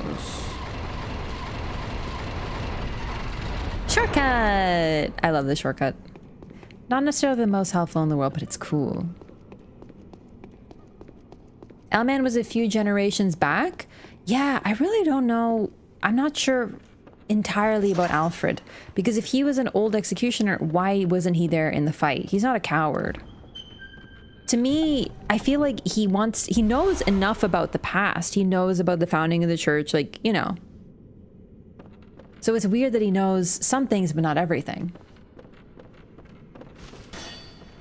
They had to look nice. Nobles couldn't possibly look at poorly dressed servants, for sure, but they give them like intricate gold. Like, there's nice clothes for servants, and there's giving them like finery, you know? They really cared. It shows their style. But also, they really desperately needed their knights to serve them faithfully. So they gave them a fancy title for appearances. It's all basically cosplay.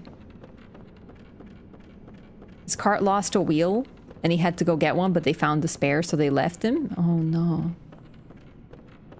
Alfred is of a later generation who became a fan. I think that's personally what I subscribe to.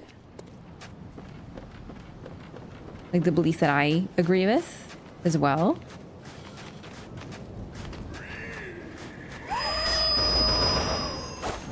Wow, okay.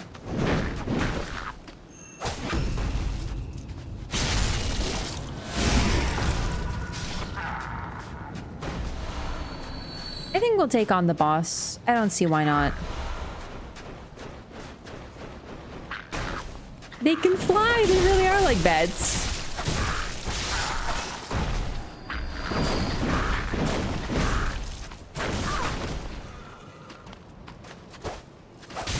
Also, I'm pretty sure Alfred says he was a hunter, and then he became an executioner. In his first meeting, he says, "Oh, you're a hunter. I was too, but now I do something different," you know?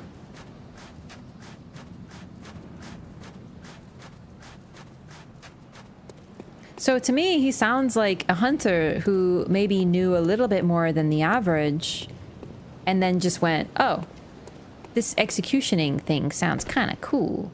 Sounds sick as hell."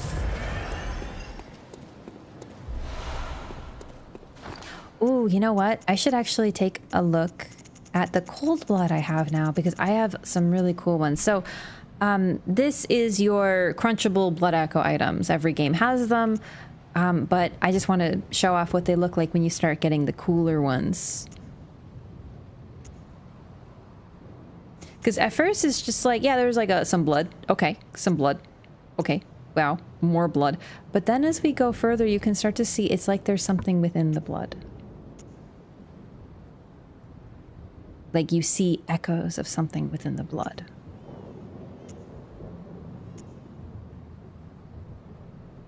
And kin cold blood is when we're starting to get into like some really cool imagery. Let's start at the beginning. So hunters sustained by the dream gain strength from blood echoes. They imbibe the blood with thoughts of reverence, indeed gratitude for their victims. A strong will produces thick blood, doubtless the product of obsession, a potent source of human strength. God, I love that line, actually, now that I think about it. Of obsession, a potent source of human strength. Obsession is a huge source of our strength, isn't it? Frenzied cold blood. This manifestation of madness comes from a mind teetering on the very brink, but has a sane mind ever produced anything of true significance? Cold blood of inhuman kin of the cosmos, brethren of the great ones. Dare not to delve into the world beyond humanity, the eldritch truth touched upon long ago at Bergenworth. God, I love these item descriptions. Knight's Wig, but different description than the rest of the set. Yeah, sorry, I meant to read it. I just wanted to check that while we were at it. You get a little ponytail with this one with the bow. Resembles a ponytail of silver hair. A dormant prize by the Knights of Cainhurst. Otherwise the same. It's actually pretty cute. We'll wear this for a bit. People with differing opinions on what's to be done about it? Yeah, exactly. Good way of putting it. And I love this dress. Look at the detailing. Like, look at the like embroidery all over it. It's so pretty. The lace on the sleeves. Little blood covered. That's okay. Frenzy cold blood specifically is frothing a bit. Good detail. Yeah, and we're starting to get into the kin of the cosmos as well. Gold Hunter's Mark. It lets you go home without losing your blood echoes because you might be able to tell. Actually, we can't get back. This is a one-way trip.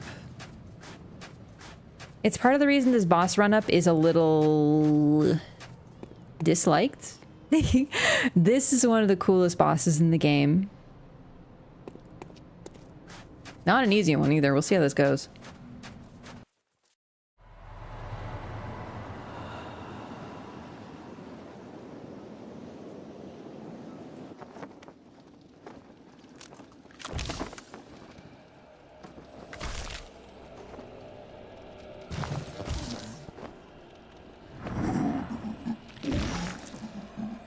Oh my god, it's the king! Faker.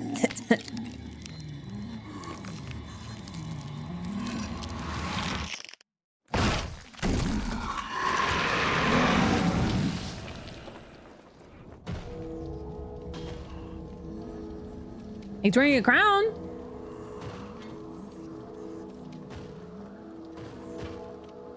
Do you hear the bell ringing?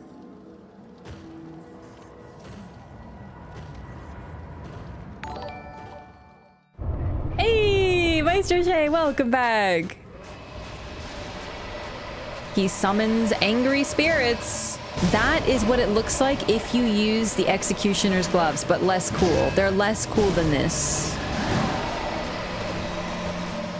Martyr Logarius. We meet at last, baby boy. Fuck.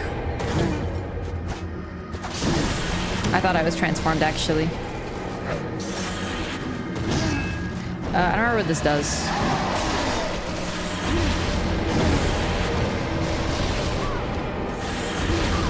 Okay. Little rude, but whatever. Definitely a little rude.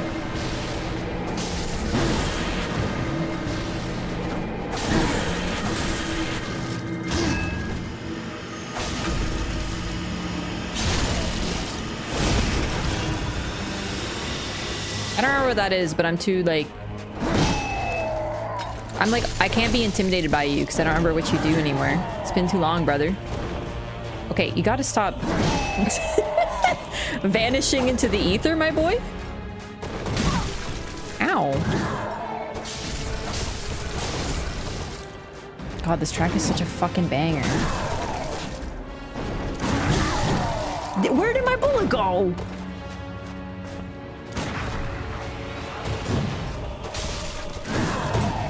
God, I forgot how sick this track is, huh?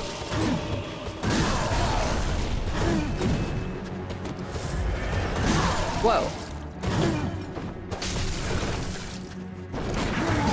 Where's my bullet going? Like, I want to parry that so much. Oh, fuck. Hang on. No, brother. No. That I won't let you do. Sorry. No. Hit the sword. Hit the sword. Okay. I just remember I don't like that. It's bad. Where's my bullet going? Hey! Bye, Martyr Logarius. Love you.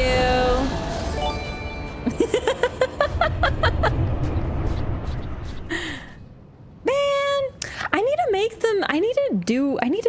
I leveled too high. I did. It's because I'm doing Chalice dungeons and stuff.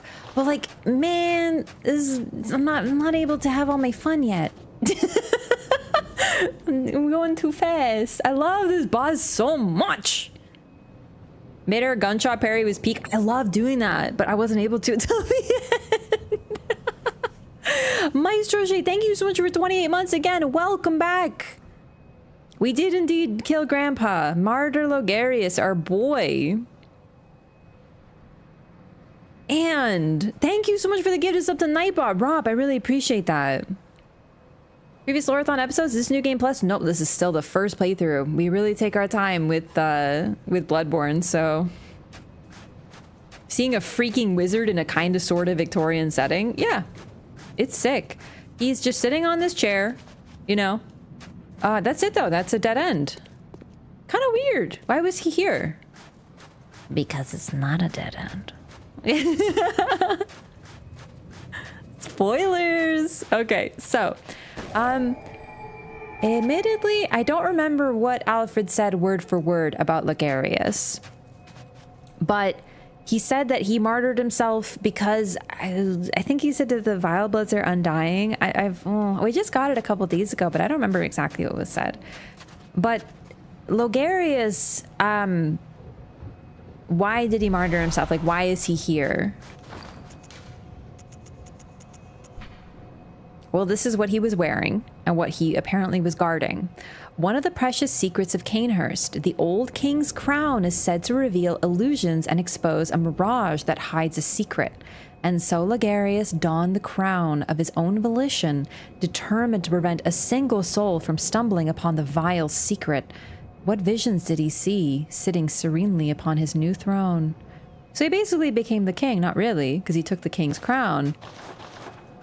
This is like my drip, by the way. If you look at this emote, this is one of my early emotes. It's supposed to be wearing this crown. That's the crown of illusions right there. The Wrath lore emote. That's the lore of that emote. I don't know if I have it on... I do on YouTube. There we go. That emote. That is literally meant to be this crown because it's breaking the illusion. I just thought it was cute. I also wear it on almost all my characters. It's very pretty. Thank you for the large version, Master MPS. So, if you didn't, get the suggestion that the fact that it gave you the item over there to be like, hello, read me, pay attention. Yeah, it breaks illusions.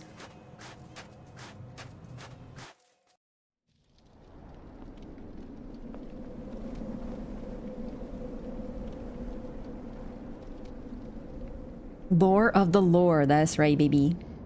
Bloodborne? Yeah. Is it harder than Elden Ring? Oh, Armor Core 6? It's just different. It's just different. You should try. I think it's a bit of a learning curve because you're adding a Z-axis. I think it was really tough at first, but then you get a handle of it and you enjoy it,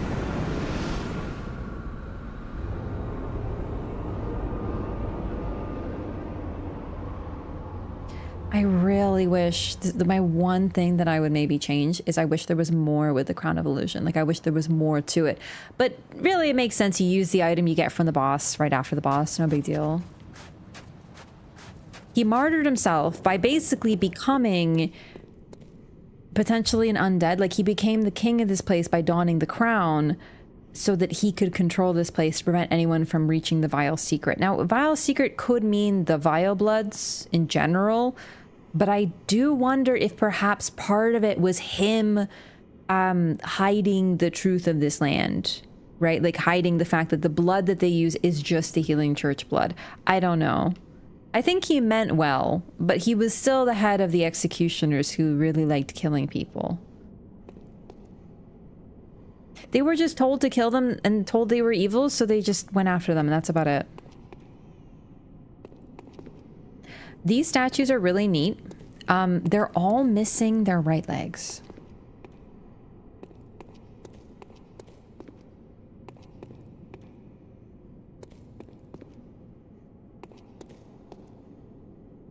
Now, there is some lore about legs in this game, but basically the beast plague apparently takes the left leg first. So there is lore, it's just not really... I don't know why they're missing legs. Wait, is Garamond missing? I don't remember if like Garamond's missing. I need Garamond to spawn. I think he's missing his left as well. Because Bisu creeps up the right leg. I thought it was left. We get that item description in the DLC, so I don't have it right now. I could be confused, but I'm pretty sure it's the left. That's why I don't know why they're missing the right, but I could be for gore. Bloodborne on PC? No. I'm on PlayStation. How about the story, lore, exploration, or Armored Core 6? Sorry, what, like... In Armored Core 6, it's pretty episodic.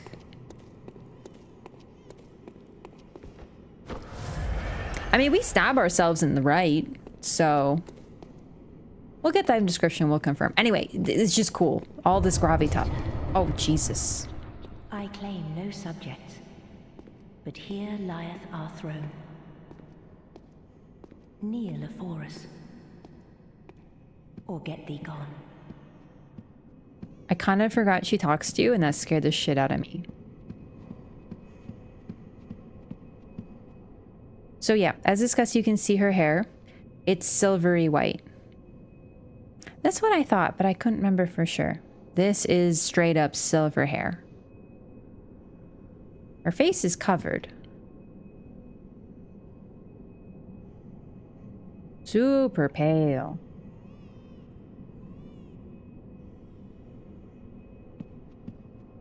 I like that the king isn't here, because he's dead. Hi! Such impudence. Defiled are we, yet still queen. We shall not give audience to an ill-mannered beast.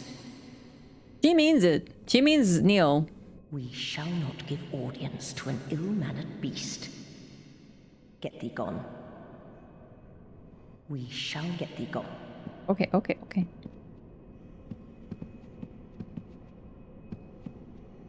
Visitor. Moon-scented hunter. I am Annalise, Queen of Castle Cainhurst. Ruler of the Vilebloods, and sworn enemy of the Church. Yet our people are murdered, and we are prisoner to this wretched mask. What is it thou art in search of? Nothing. So the king was likely killed by Logarius, but they figured out that she cannot be killed. So they put this mask on her and basically closed the door. And Logarius serves as the protector of it. Wonder why exactly the church was so keen to stop Annalise. What exactly happens if she succeeds? Number one, I think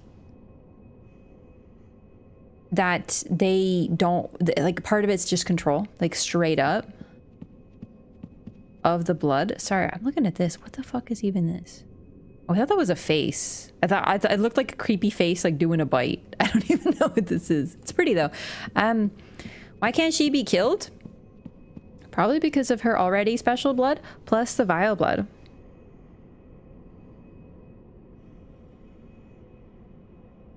But if she succeeds, I mean, all of these problems are basically because of Murgo. Not just, it's not necessarily Murgo's fault. Murgo's a baby, right? But like, because of people messing with Murgo and messing with Queen Yarnum and Erden in order to access Murgo.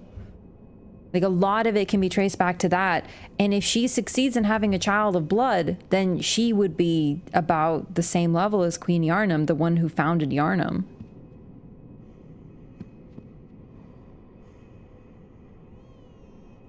They named their city after a Tumerian queen, so, you know, I just feel like it would kind of be bad if she succeeded for them. But I wonder if it isn't just plain old control.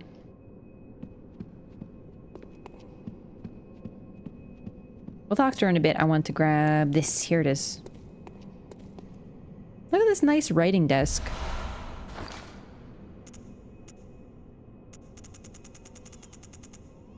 Unopened summons. An old sealed summons. Like the first of its kind, it is an invitation to Cainhurst, but for whom is not known, as it lacks an addressee. Interesting, different wax color. This one's way older. I can't tell if the seal's the same. It looks the same. Oops. Basically, who do we know that wants to come here?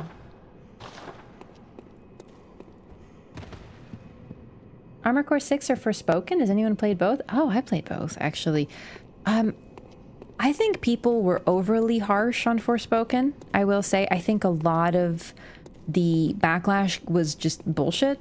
But it's not exactly like the greatest game of all time. Do you know what I mean? Like, I think it wasn't bad. I think it's a perfectly neutral game.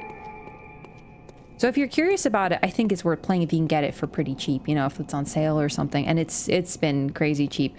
But Armored Core is like so fucking good, you know? So I would recommend Armored Core. But, you know. Forspoken got despised for a lot of reasons that are frankly bullshit. And so, you know, I actually played it. The pacing was a bit off. Some of the story stuff was but it's pretty fun to explore and run around a big open world versus Armored Core is like really focused, no open world. You give her enough blood dregs, what in theory is supposed to happen? Does she actually give birth to a great one? No, she never really does. But presumably she's supposed to eventually get pregnant. We shall not give audience to an ill-mannered. Oh, my bad. Gone. That's my bad. I forgot. Speak thy mind. Oh, I also want to add she knows what the scent of the moon is, so she has a lot more knowledge than the average individual. Well, well. She knows you're a moon-scented hunter. An odd hunter thou art indeed. We've tired of these piteous nights. Share in our plight, and take oath against the church. If thou wouldst this path walk, I prithee, partake of my rotted blood. No Vileblood Covenant rewards, or am I misremembering? I think there's a couple. I want to say a gesture, but that could be also storyline. Now I think about it, I don't remember. Very well. Drink deep of our blood. Feel the spreading corruption burn.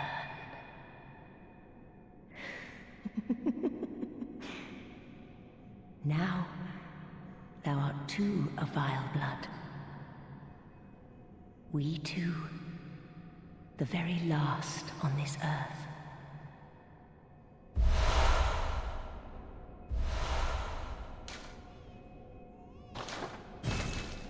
We await thy return, for the honor of Cainhurst. Deep respect, that's the only reward? Yeah, it sounds about right. There aren't really too many Covenant rewards in this game. I think the only Covenant that has any rewards is the one that was added later. Blood that burns. Now, where have I seen that before? Yeah, rotted blood, drinking blood, corrupted blood that burns. Yeah. No. So in the traditional vampire myth, like Dracula, the original Dracula novel, what Dracula does, it actually takes a really long time to become a vampire effectively. Dracula picks a target, normally a woman, because there's also, like, with Dracula, there's also like a seductive sexual component to it. Of course, he has his brides or whatever, his wives. So he picks someone, he targets them, he sneaks into their room at night and drinks their blood. But eventually, and this is like the twist, eventually after they are weakened because their blood is continually getting, you know, consumed, he feeds the target his. But this takes, I think, a couple of months at least of drinking, weakening, and then feeding his own blood to the target. And they become a vampire, but also his thrall, because they were created by him. So they're always going to be sort of subservient to him, that they are his children, but also his wife. It's a weird thing. It's supposed to be a little gross. Renfield, I don't remember his exact thing, because he's not one of the wives. He's a thrall for sure. I don't think he suffered the process. He's not a real vampire, but he's one of the vampire's thralls. So I think he was given some of the blood, but he's not like the full transformation like Lucy was going to become. But yeah, no, Renfield, oh my god, that's such an interesting character. I don't remember, it's been a little while, like I read it, it's still really in my brain, but some of the details familiar. I'm pretty sure it's like literally they use thrall, but because familiars are something different, I think. I don't remember all of it. Something like that though. Yeah, pretty much. Face Mob, thank you so much for the 4 months as well. Welcome back. Thank you so much for the support. Elden Ring, the unofficial sequel? No, Elden Ring is Dark Souls 2 too.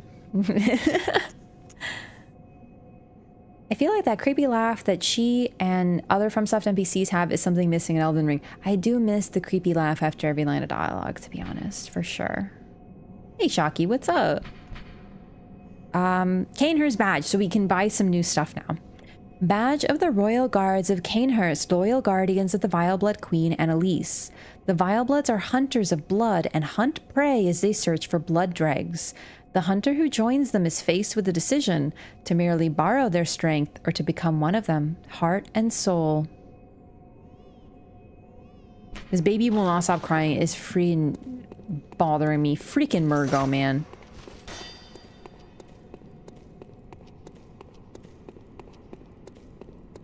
Alright, we're gonna go talk to Alfred. We're gonna give him a summons. I'm sure he will be sane and normal about this. I think gentle parenting will help.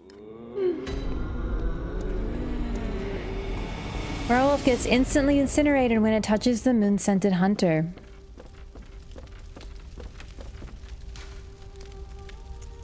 Interesting. Yeah, because our blood is definitely different. Oh, we gotta read this. Corruption. A secret symbol left by Carol, runesmith of Bergenworth. And yeah, now that I think about it, Volpine, didn't you say that this is...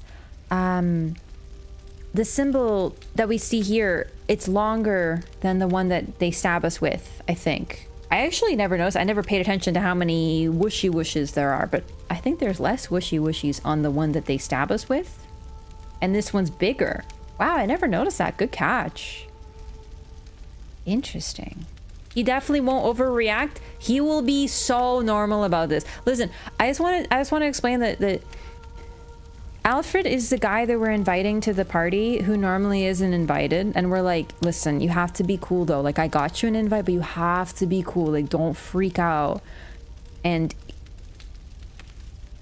well, let's just say there's a reason that he wasn't invited previously, probably. Now to grind chalices for 10k hours to get the Ring of Betrothal and get friend zoned. Isn't there a way to actually confirm get it? Because I got the ring once. I don't remember how.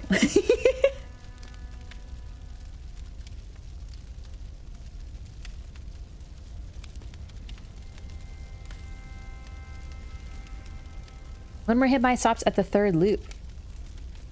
I don't know what this symbol means. Does anyone have any ideas, by the way? You can propose with it if you truly have it. Yeah, but I don't remember how you get it. Isn't the ring in the Chalice dungeon? Yeah, is it just a guaranteed drop?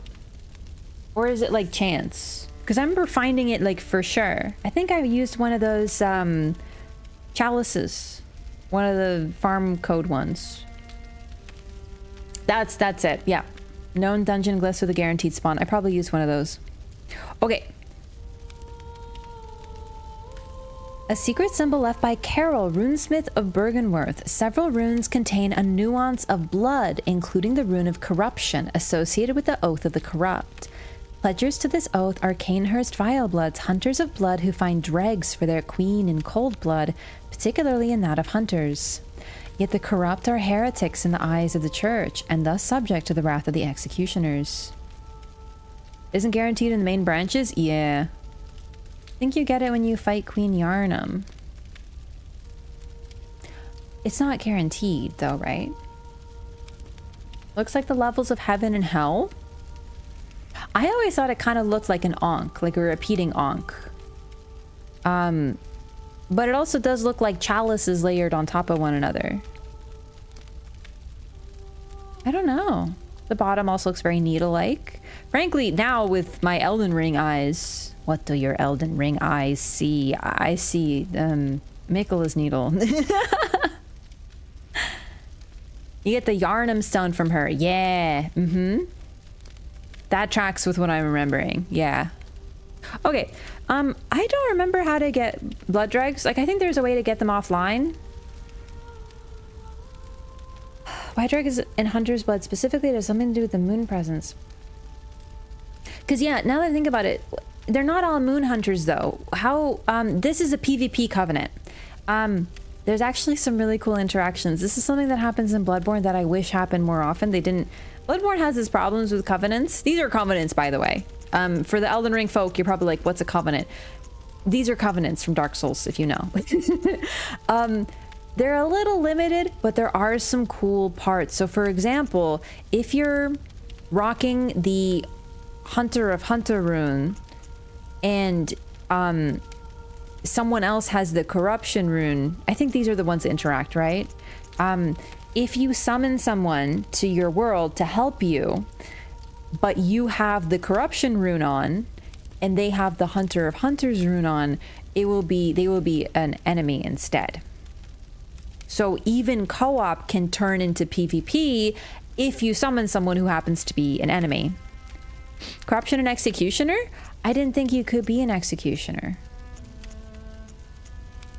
God, can you imagine Elden Ring with that mechanic? I think about it every day. I think about how much better Elden Ring would be if there was a little bit of you summon someone, but they are now an enemy and now you have to fight them. How fucking cool that would be.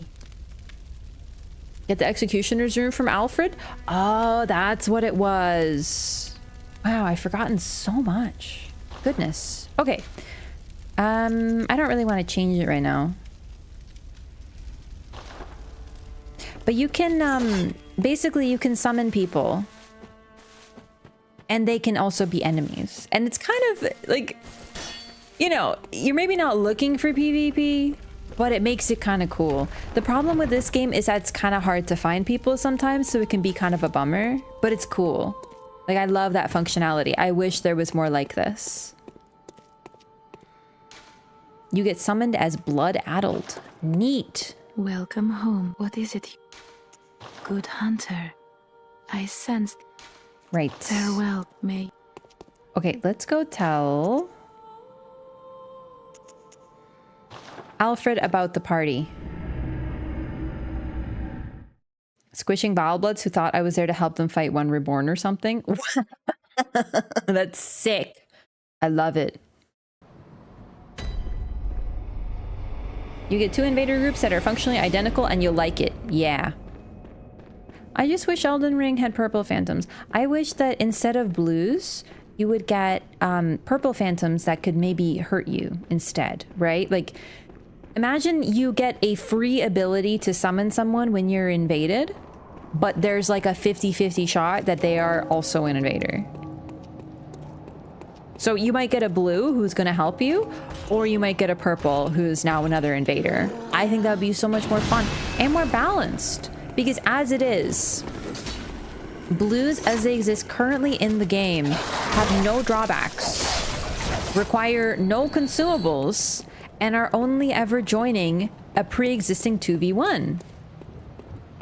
But if it could potentially turn into, you know, a 2v2, it could be more fun and dynamic.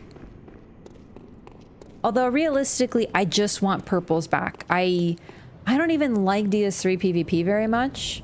But I love purples. Oh, good to see you safe.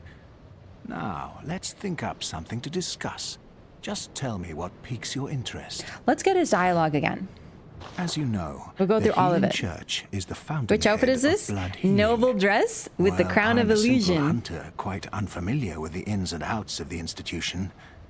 But I have heard that the holy medium of blood healing is venerated in the main cathedral. And that counselors of the old church reside in the high stratum of the cathedral ward. We're actually going to get into this soon. If you seek blood healing, and the church is willing, you should pay them a visit. So we actually went up there. This was a while ago. Do you remember when we climbed the, when we ascended Erden Chapel? And there was a door there that was locked. I couldn't open it. It was quite a while ago now. It was right after I beat Bloodstarved Beast. But this is what he's talking about. In the highest strata of the church, there are people who... There should still be people there. So we're trying to get there. Byrgenwerth is an old place I get of everywhere, learning, but you know. And the Tomb of the Gods, carved out below Yharnam, should be familiar to every hunter. Well... Once, a group of young Byrgenwerth scholars discovered a holy medium deep within the tomb. This led to the founding of the Healing Church and the establishment of blood healing. You're really jumping ahead here. In this sense, everything sacred in Yharnam can be traced back to Byrgenwerth. But today, the college lies deep within a tangled wood, abandoned and decrepit. And furthermore, the Healing Church has declared Bergenworth forbidden ground. It's unclear how many of its scholars remain alive, None. but only they know the password that allows passage through the gate. That's the other thing. Bergenworth is a really small area. I kind of forgot to talk about it when we were there. It's literally just like a building. It's kind of a bit sad how small that area is, but it's partially because Bergenworth is in the Nightmare. We've already been to the lecture hall building. That's a part of Bergenworth. It's just woo, floating around now. Really does lore dump quite a bit. He does. But the problem is that this is so, like, retroactively it's so obvious. The people from Bergenworth, they discovered the holy medium, and that led to the foundation of the Healing Church. And then okay, what about the Vilebloods though? In his time, Master Logarius led his executioners into Cainhurst Castle to cleanse it of the Vilebloods. But all did not go well, and Master Logarius became a blessed anchor, guarding us from evil. Tragic, tragic times. That Master Logarius should be abandoned in the accursed domain of the Vilebloods. I must free him, so that he may be properly honored in martyrdom. Oh my god, I don't think I've ever asked him about the corrupted Vilebloods after getting that dialogue. I don't know if I've gotten that dialogue before. In his time, Master Logarius, but all did not go well. Huh. And Master Logarius became We know, a blessed we freed him. anchor, guarding us Murdered from him. evil. Tragic, tragic times. That Master Logarius should be abandoned in the accursed. I must free him. I did that. Have this invitation to the party. I love how it asks. It's like, are you sure you want to do that? Aha! Is that the sigil of Cainhurst? I've heard tell of Cainhurst nobles and their amusingly pompous invitations. Wonderful. I thank you profusely. I will depart immediately, but first, a token of my gratitude. Oh boy. Oh boy. Ah, I feel my master's hand at work. Praise the good blood, and let us cleanse these tarnished streets. Tarnished, magic, Elden Ring. It has been an honor, but I must say goodbye. Let us cleanse these tarnished streets, and may the good blood guide your way. It has been an honor. Let Okay. us cleanse, and may the good... Okay, bye Alfred, love you. I like your funny words, Gothic Solaire. That do be what he is. Nope, don't even look at me, you freak. No, no, no, no, don't suck my brain. Don't suck my brain. Oh my god, I hate his footsteps and how he wants to suck my brain.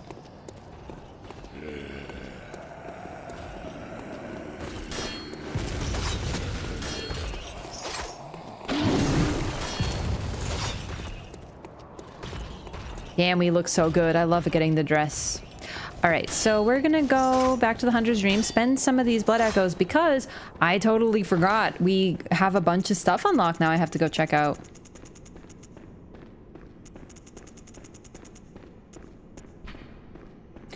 Wheel Hunter Badge. Martyr Logarius led a band of executioners, and this badge was crafted at their dedicated workshop. The wheel symbolizes righteous destiny. Okay. Their workshop was a secretive enclave of mystical beliefs and heady fanaticism, which served as the backbone of the executioner's unique brand of justice. Why does the lamp have eyes? They put eyeballs on it so they could cast special magic spells. Why doesn't your lamp have eyes on it?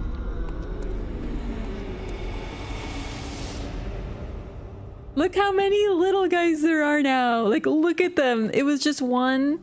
And there's this guy saying, come here. This guy is clapping. This guy's like, yo, I got a fucking knife.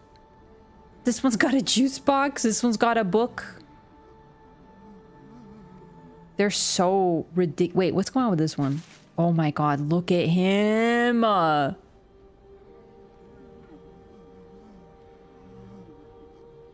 Precious clipping, baby.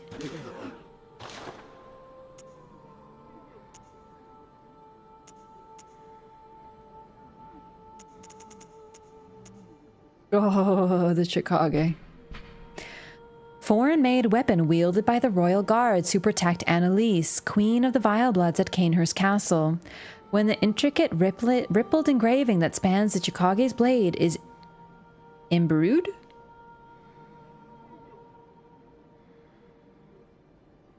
Is imbrued a word, or is that a typo? Because I don't actually think that imbrued is a word. Am I wrong? I could be wrong. I don't know every word.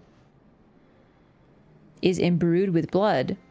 The sword sings in scarlet hues. However, the rite eats away at the wielder's very essence. Yeah, I think it's supposed to be imbued. I'm pretty sure. A wheel is a symbol of executioners in this game? Yes. Nope, it's a word. Stained? Oh my god. Poggy, not a typo. Imbrued is a word? Man, I love learning new things. So this weapon, if you remember, is the weapon used by the Cainhurst Crow. He used the Chicago. It's very expensive. Logarius's wheel. Weapon wielded by Martyr Logarius's band of executioners, used to slaughter the Vilebloods in Cainhurst, bathed in pools of their blood and forever steeped in their ire. Transformed to release the power of the wheel and manifest their lingering rage in a show of utter brilliance. I'm not arcane or strong enough to use it. We're going to start leveling up our stats so that we can use various weapons to show off their moveset. This is one of the coolest ones, not gonna lie.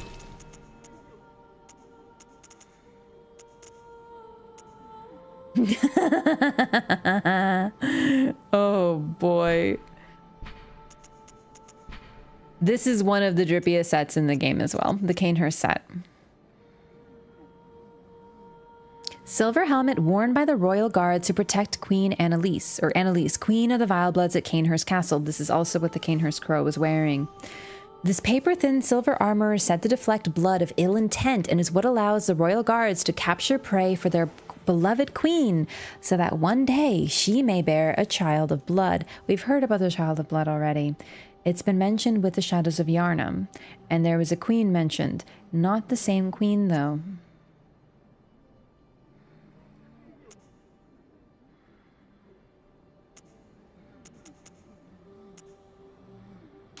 Oh.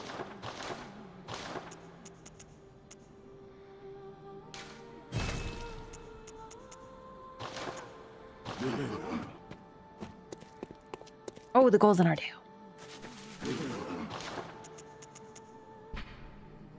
The odd helmet worn by the band of executioners commanded by the Martyr Logarius. The conical gold helmet, symbol of the executioners, represents luminosity, ambition, and an unflagging resolve to face impurity, staring it down with stern, golden spirit. As the great Logarius once said, acts of goodness are not always wise, and acts of evil are not always foolish, but regardless, we shall always strive to be good. Which is why they bashed the shit out of a bunch of people who they were told was evil with wheels.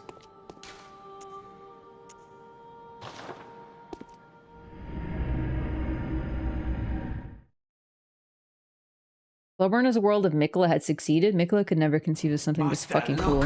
I've done it! I've done it! I've smashed and pounded and grounded this rotten siren into fleshy pink pulp. There, you filthy monstrosity. What good's your immortality now? Try stirring up trouble in this sorry state. All mangled and twisted, with every inside on the outside for all the world to see.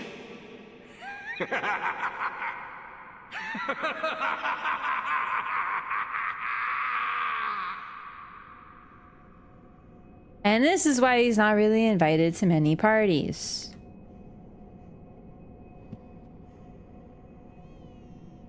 You might notice it's still moving.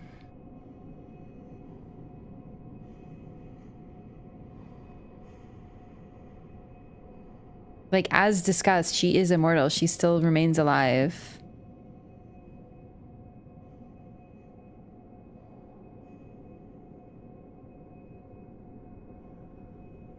I want to put D and this guy in the same room. They would 50-50 hit it off. 50-50. You can see all the pink all over him. Like, he's like fucking oof.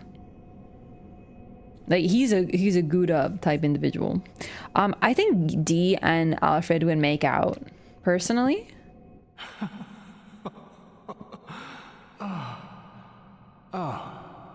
You, is it? Look at this. Thanks to you, I've done it. Well, isn't it wonderful? Now Master can be canonized as a true martyr. I've done it. I have.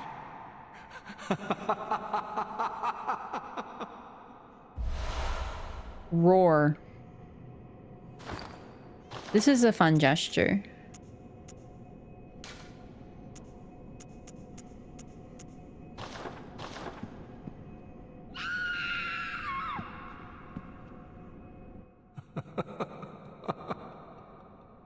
I've done it. I have.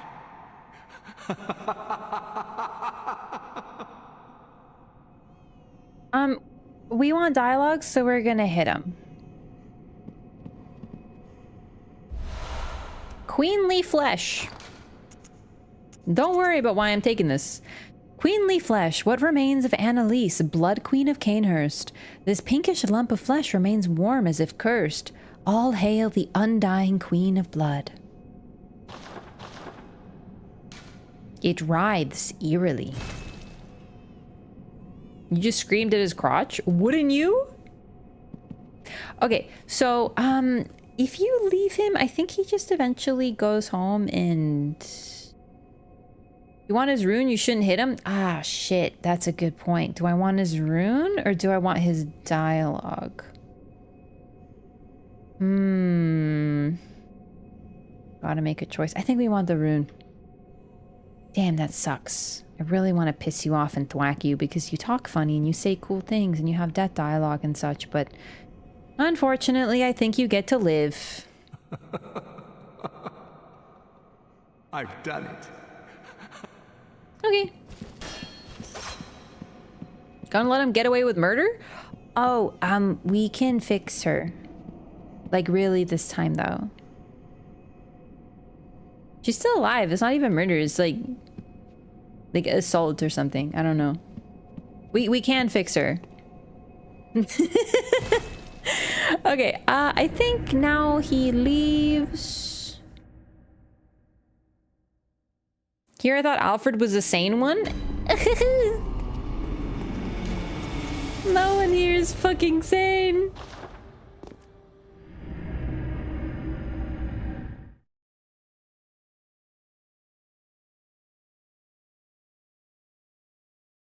She got bonked though? Yeah, she's okay. She got better. Or like she will when we fix her. Alright, you're good. You're like pregnant. You're not. You're not. You maybe are. I theorize that yes, you are. Who knows? Alright, I'm gonna go visit my friend Alfred. Carries his spare tire around. That's just his workout routine. You don't carry your spare tire around for like the gains and such? Mr. Alfred. So, he's blonde. I don't think he's one of the vilebloods. I don't think he's of the line or anything. Not every blondie is of the line, but it's just, I don't know, I thought I'd mention it because, you know, Ariana is blonde and she's of the line. I think it's more, he's supposed to seem like a normal, sane cutie patootie. He's got the blonde hair, light eyes, and he's nice, and then he's a freaking fanatic. His blonde hair is different too? Yeah. Yeah. Ow. So it's gonna be a while until we can fix her, but we can fix her. Alfred considers himself the vehicle of the church's judgment. I hate that. Yeah.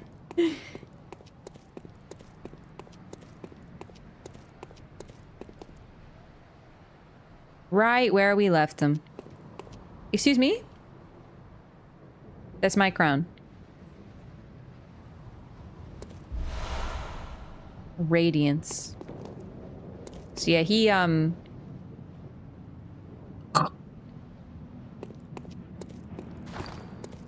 Can you fix me? Are you an immortal queen?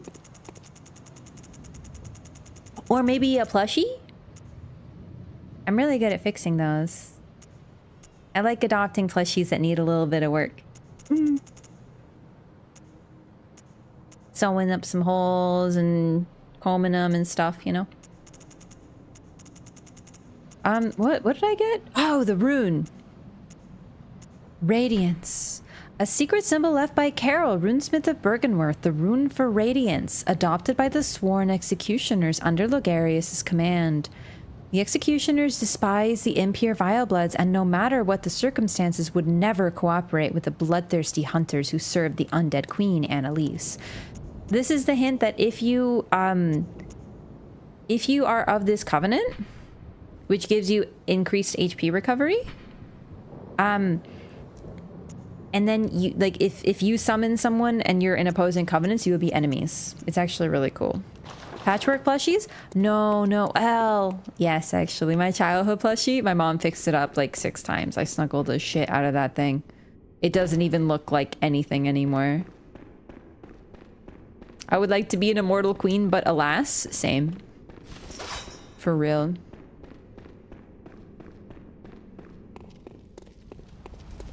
Happy end.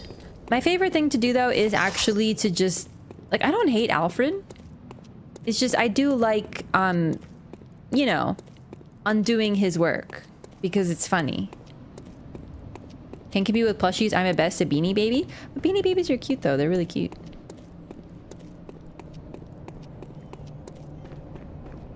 Okay, Cainhurst. Let's do a little bit more Chalice, I think. Why did Alfred off himself? I guess because he's done. You know, like it's just it's his story is done, so it's time to go.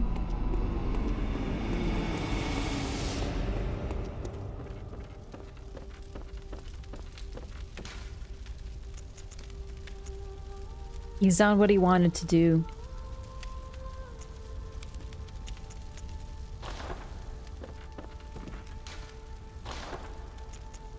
Oh, we got 5 bloodstone chunks. Perfect. Let's do it. Ooh, we should try out the Blades of Mercy. What? Oh.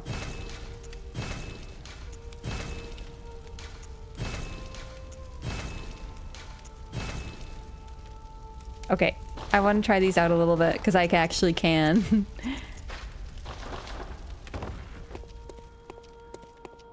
Okay.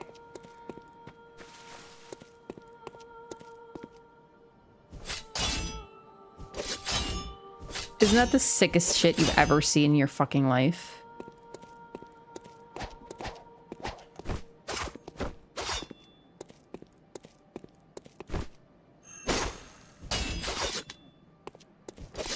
Oops.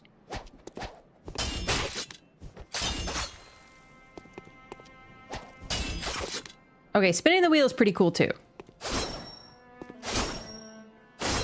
Oh my god, I love it. The roll R1 is pretty vicious. I think in PvP, this is basically, you just do this over and over again. I don't know too much about PvP, but I just know that like people are like, the Blades of Mercy, roll R1. It's pretty cool. I kind of want to try them a little bit. I'm not really good with these weapons. I'm more range and whip. So this is like the complete opposite of what I normally do, but they're pretty. Oh, and it does a special. I forgot, like a little backstep thing. Oh, they make such pretty sounds. Let's use them on something. Maleficent over here? Does she do that?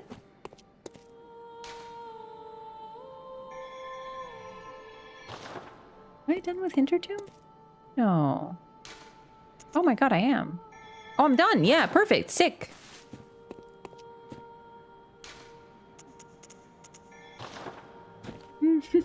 Lots of Blades of Mercy mains because some YouTubers said they were good crushed beneath my wheel. Okay, Alfred. These are the weapons I want to 1v1 you with? Oh, no.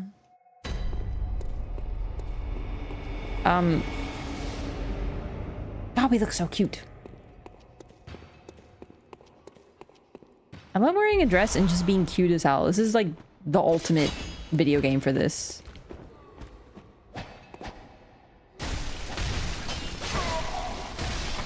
They're so quick and pretty and fun. The sound that they make when you R2 is like dopamine directly to my system.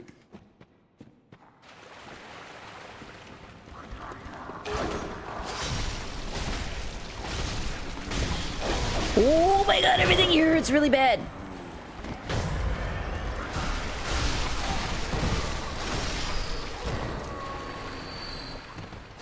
Struggling a lot with our range. I did as well. Being a bad bitch over everything else. Pretty much words to live by. No, that's that button. Okay, okay. Why is there fucking so many of you goddamn nerds, though?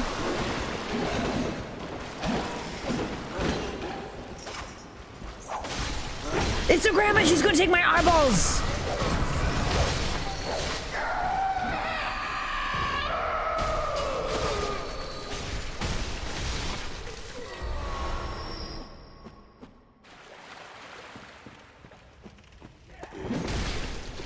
What?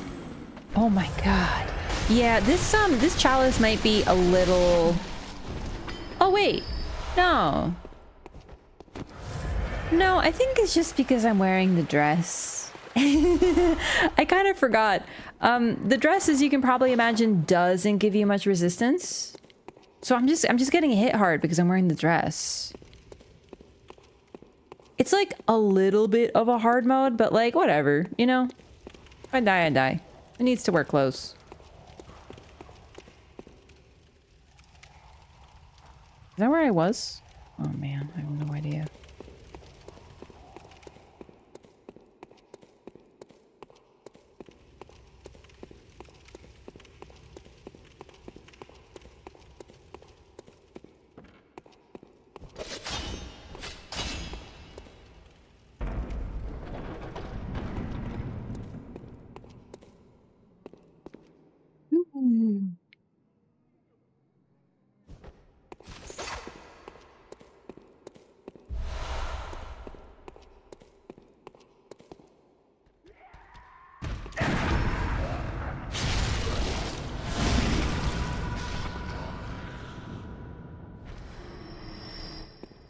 What, like, is hard?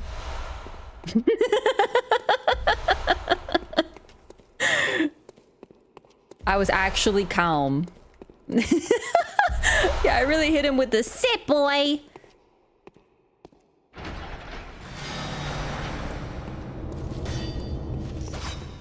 I did have to switch to the whip just to be sure, though. Just to be...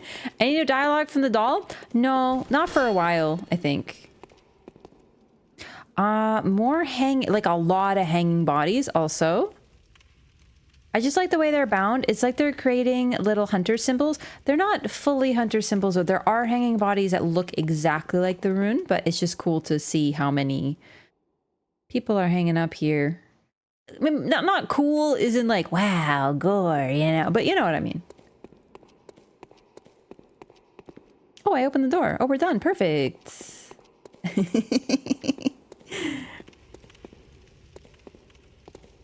I'm just glad he didn't aggro and like chase me the fuck down.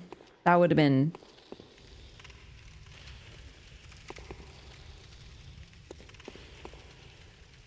gooey noises, huh? Is this where I came from? I think so. I think this is a pretty small level. I think I explored all of it. But I guess we'll find out. Wait.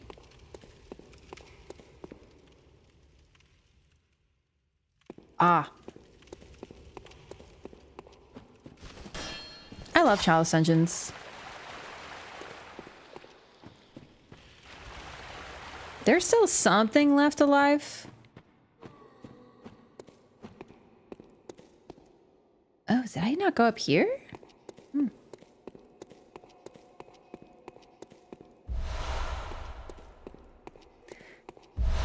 Only thing that lends a reason to the circle in the hunter's rune, it being the head. Exactly. Mm-hmm.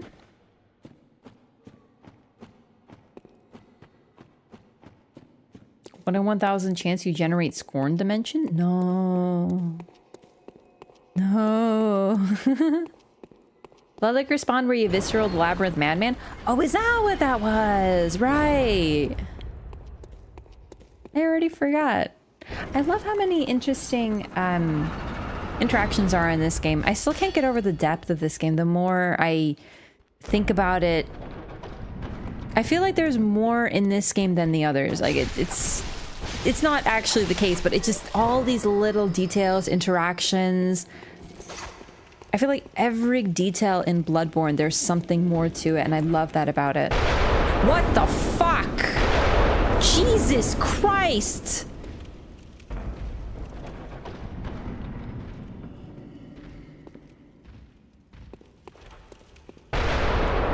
Withstand your ground laws due to an MFer. Are you fucking kidding me, Miyazaki? He doesn't give a shit about architecture.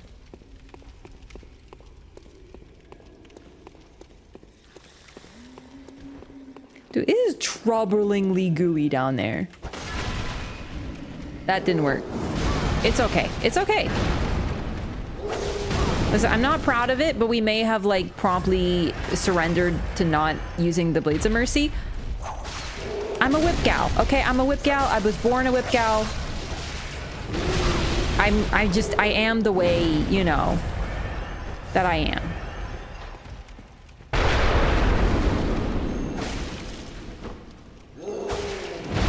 Ugh, Elden Ring moment. Okay. No, that's fair. I'm not even upset. Why would I be upset? If anyone has a right to be upset, it's him. He's got like goo coming out of all that. At least I don't have that problem. You know what I'm saying? Blades of Mercy require an intimacy you're just not comfortable with at this time. Are you psychoanalyzing me? Are you implying that I have commitment issues because I can't commit to this gorgeous weapon that requires you to be so close so you can just smooch the enemy? Is that what you're saying? Because you might be right.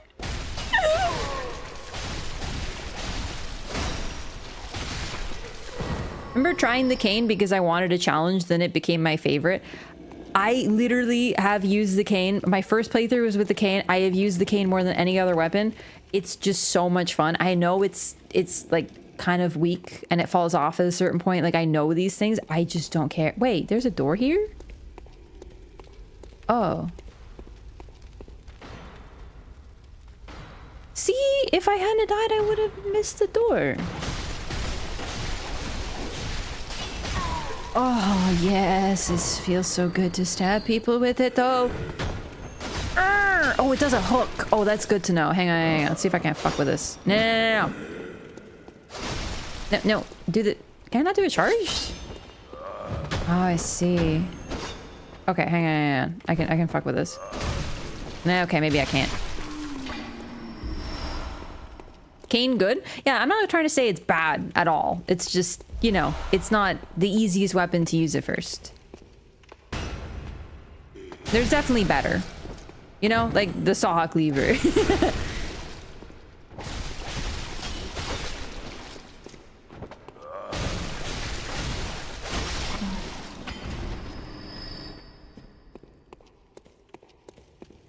Beast Cutter, based, powerful.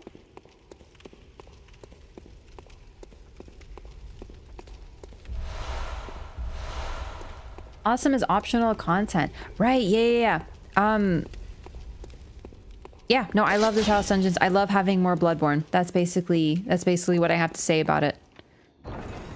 It's a great game to have more of. Oh, we are up there, huh? He's gonna shoot a thing at me for sure. What is the point of this?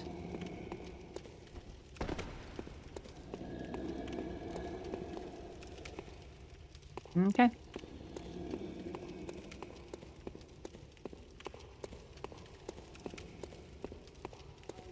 Oh. Oh. Hey, you're welcome. Okay. Okay, I guess that's what I get. Alright, I'm trying to do a backstep R1 because I think it'd be cool.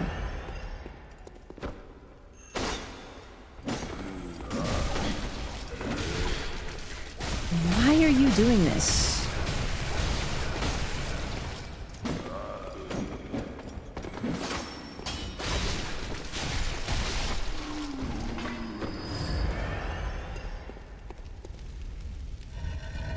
It's particularly gooey in this room. It's like a blue sauna. Inflicted organ? You shouldn't have. Special body parts collected by the healing church. What was this gruesome bait used to lure? Good question. I just love that the healing church, which heals and is a church, is collecting body parts. You know what I mean?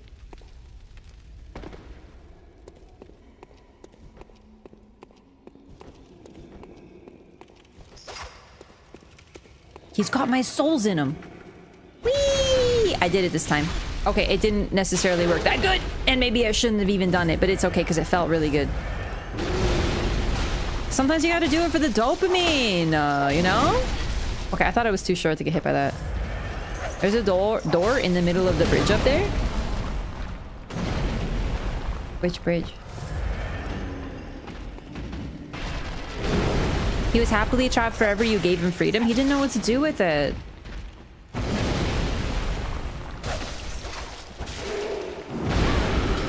Freaking Elden Ring AoE. Look at him gushing blood. Just absolutely gushing.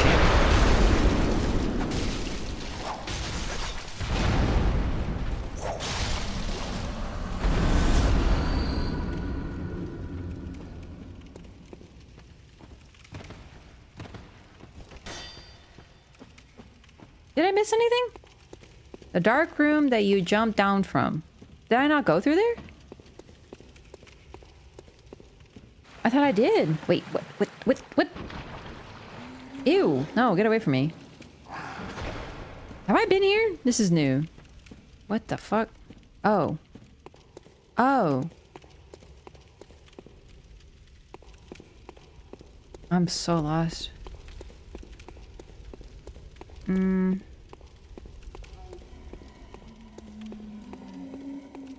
Yeah, I think I just didn't go there, but I think I've been everywhere.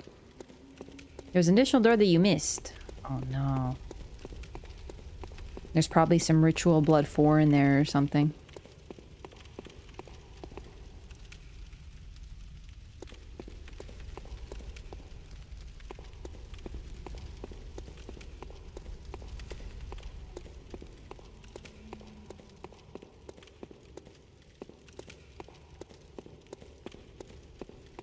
Where? This bridge?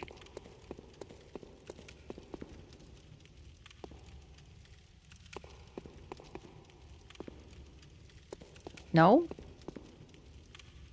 Okay, but like, is it important? Because I feel like I've been everywhere.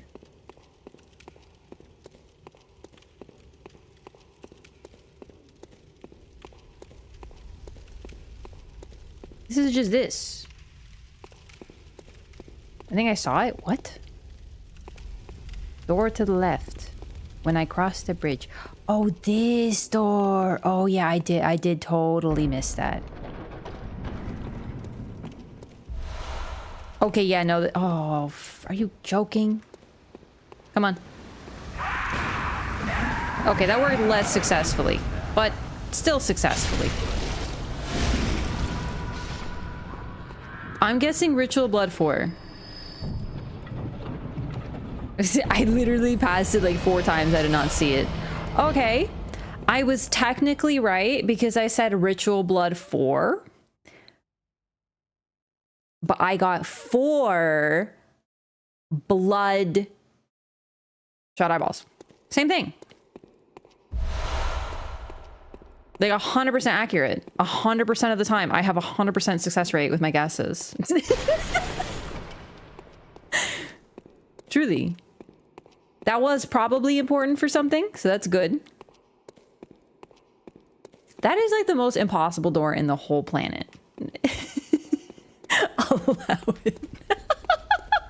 Thanks for the support in this trying time where I walked past the door 4 times.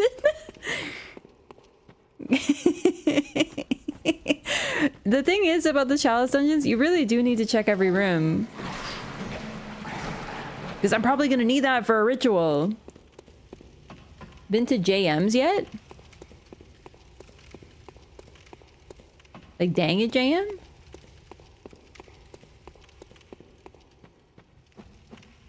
How did I get out of here? Oh, here. The struggle is real. This isn't anything compared to what it's going to be. Wait, did I just go in a big circle? Oh, no. I think I went in a big circle. I'm trapped. I'm never getting out of here. I was about to say, you think this is bad? Wait till we get to Lauren. But like, no, this is bad. This is bad. I'm lost. Ah! Oh, I gotta go up. Okay, no, it's fine. It's fine. I know where I'm going. No, don't tell me. Let me suffer. You're not letting me suffer enough. Chat's supposed to suffer with me. So I figured it out. My map quest just took a little bit of recalculating time. Hamster wheel spins on and on. Yeah. I'm something of a hamster wheel myself. Help, I'm trapped in non-Euclidean geometry meme, except it's entirely Euclidean. I don't even know what Euclidean is. Does that mean that it's just like normal? What does that even mean? Lauren is the worst, but the best at the same time. Additionally, oh my god, it's the Forgotten Madman. I want to parry you so bad. Show me. Oh yes, get fucking parried. Stinky naked man from Dune.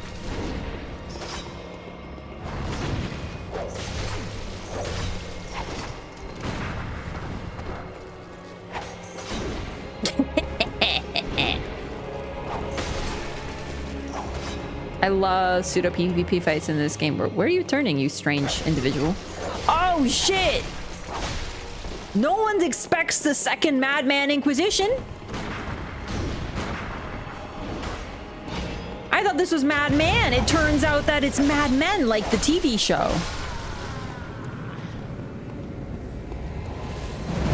Some escort you were.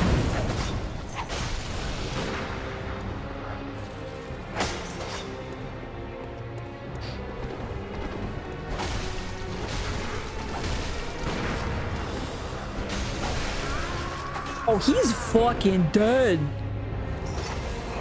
I'm just getting warmed up. What the hell? I don't remember this fight at all. Well, I mean, he's not called the Remembered Madman.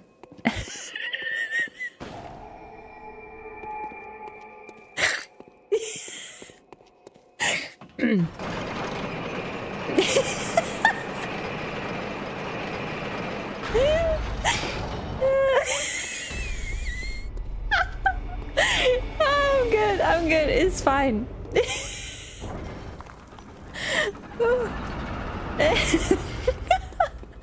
Nerd? That's why you're here. I suffer enough with console Radon. Can we just have fun? I mean, like, you suffer because I was struggling with it? No, I'm sorry. I'm afraid that's the Raph experience. Best worst joke in a while. I don't know why. I never get tired of those. What were we talking about? I remember that other time where we were talking about like what Gene Wilder from the movie, and someone was like, wow, he's like really crazy, and I was like, well, he's not called Gene Normal, or like they're such stupid jokes, but I will never not find them funny. I can't be stopped. Ever.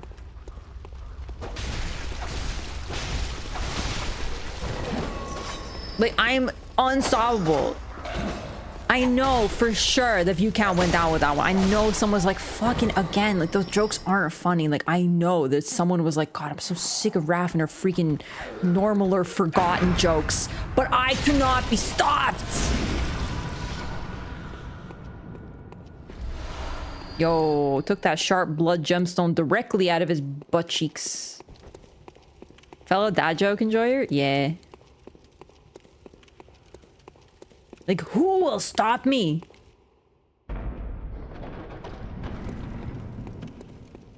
The puns out of Rubicon. I actually, listen, I'm not the most, like, I'm filled with trepidation. You know? I tend to be a little, you know, about things. TV shows, video games. I'm leery. You know, I've been burned before. I got trust issues. We as gamers, we have trust issues. We don't trust any longer. We shouldn't. We can't even pre-order a game in safety. We can't even buy a game day one without having, you know, performance issues and such. But when I heard about Armored Core TV show, oh my god, I was like, this is gonna be perfect. And then I then found out that it's only one episode of an anthology series, but I'm still down. I am so pumped. What the fuck? Oh! Why? How did you get a fucking Anna down here?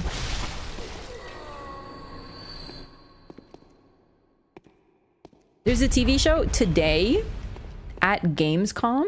They announced an anthology series that's gonna have like episodes. Each episode is like a different story, and one of them is gonna be Armored Core with Keanu Reeves. I can't make this shit up. Surprised it was AC and not Elden Ring.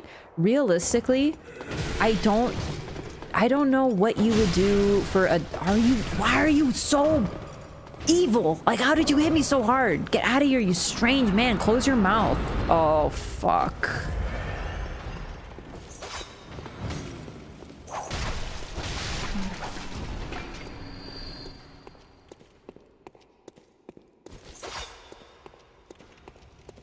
Anyway, sorry. I don't know. I'm not very pro TV show for Dark Souls, Bloodborne, Elden Ring. I don't really know how you'd make a story about them. Really, like, I know you could, but it would just be like within the world of Elden Ring. But Rubicon and Armored Core has such potential for that. I just feel like an Armored Core TV show would be better. Will Keanu Reeves say buddy? I don't know, but that would be really great. I have to play Armored Core again. I really do. I love Armored Core. I probably won't stream it though. I kind of promised myself I wouldn't anymore, unfortunately. I'm gonna love that game in private. You know what I'm saying? Like, oh man. Why not? The community is a fucking nightmare.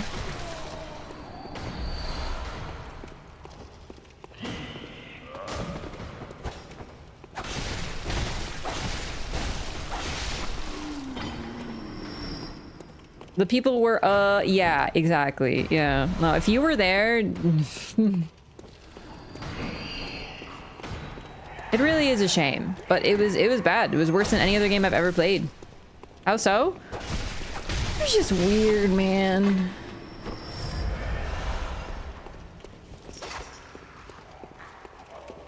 I don't remember being that bad, really? Remember, we had to ban, like... at least 3 people per stream, which is a lot. Yeah, I played Undertale blind and that was no problem. Hollow Knight, no problem. Some backseating, you know, just the usual. Holy 68,401 blood echoes. Oh, a guillotine. I have very, very fond memories of these. Crushing my co-op partners. It's so funny when they just, and you just hear, oh, it's great. Also, they're horny for their mech. They weren't really horny for the mechs. That was just a... I got ganked a little. I got, they were weird, man. They were so weird. I may have been obfuscating the truth. They were just horny, dog.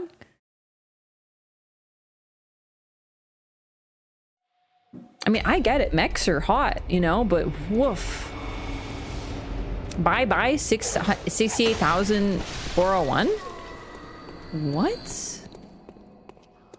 What kind of quitter talk is that? It was really every kind of weird. It was a lot of, like, uber horny, but also a lot of, like, you know, extreme backseating, which isn't bad, but it was just, like, the volume, the percentage of folk. It was strange.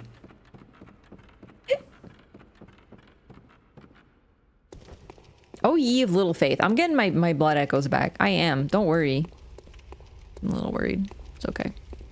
I'm mainly worried because I don't really remember where I was.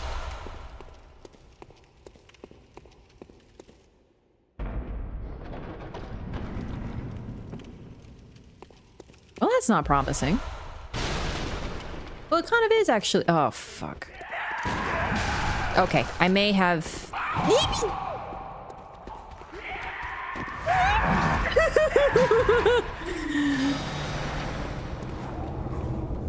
What are you gonna do?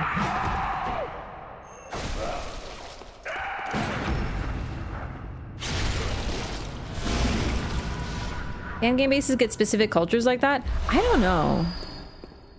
I think it's really just the Armored Core community is very small and very devoted. Like, comparatively small. The English-speaking community is smaller. Like, it's very popular in Japan, but mech is always a little less popular in North America. So it leads to this sense of they have to gatekeep. They feel the need to do so. So you get a little bit of that, like, hyper toxic, you're playing the game wrong, and you might be like, okay, but you play Souls. Is it similar? No. I've played all these games, first playthrough, blind playthrough, pretty much on stream. And there's always a little bit of like, yeah, you should listen to me, or I have so many hours, you should listen to me. There's like always one or two individuals who are a little like backseaty. But man, the Armored Core community, I would literally fight a boss for the first time, struggle with the boss, then defeat the boss. You know, the usual.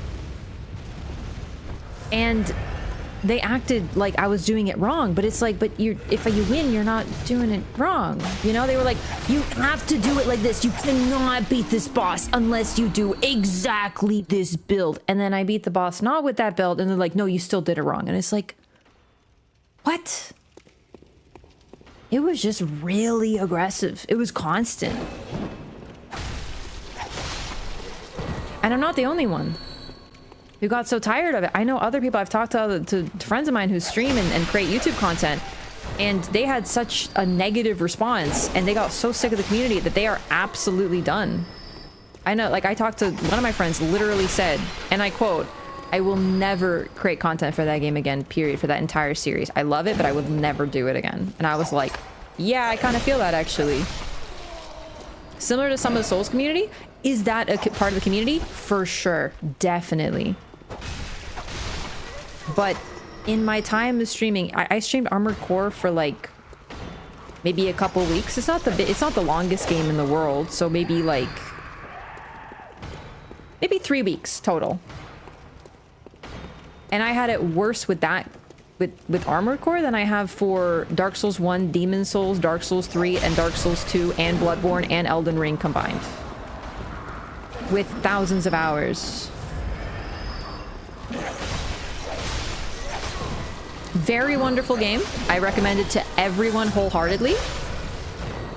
But I would not recommend engaging with the community. Fightin' Cowboy, FromSoft literally bought out to showcase the game before release, has said the same thing. He won't make AC content anymore because of the community. Fightin' Cowboy is another one. I know 2 other people on top of Cowboy. I actually didn't know Cowboy said that, but I know how the community treated him. He was doing the PvP, and he got sick of it, and he decided to stop. And the community was like calling him a quitter, and like all these like they were just talking shit.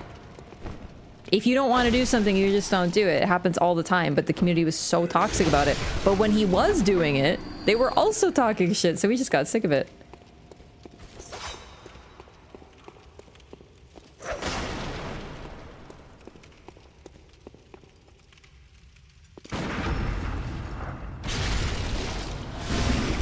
Yeah, I know Fighting Cowboy had a bad time with the community too. Don't let internet haters influence you, but it's not about that. It's about like, I just don't want to do that. Oh, it happened. They can one-shot you, by the way, these things. Okay, this is where I got ganked.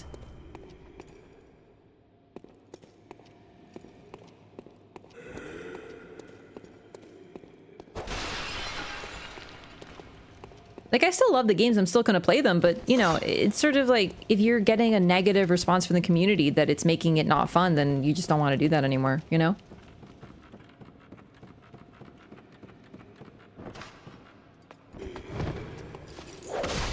Also, I stopped playing games for other reasons too. Like, I remember I was playing Nier Automata, I was liking it, I got a little bored of it, but also my community was like, kind of bored of it too. So I stopped playing it.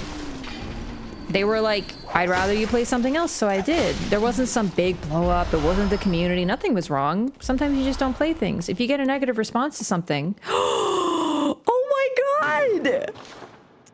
Oh, I get to show one of these off. We found a Chalice Dungeon Bath Messenger! We found them! They sell things sometimes, like the Sinister Hintertomb Root Chalice! Root Chalice that breaks multiple labyrinth seals. When used in a ritual, the Sinister Chalice summons the sinister resonant bell. The bell-ringing woman appears to be a mad Tumerian. The Hintertombs are unceremonious homes to graves and death, cesspools of noxious snakes and insects. Sick. These aren't RNG, but there are some of them that are RNG. They're pretty hard to find. I think that's the only place you can buy that particular chalice. Neat!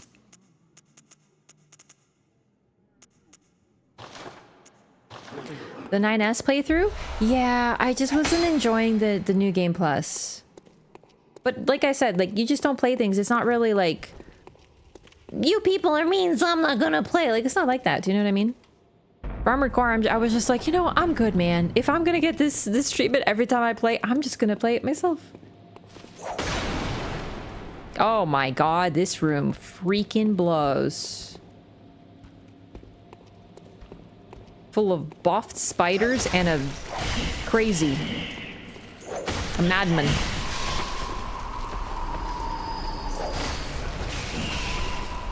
$10K is a disgusting number?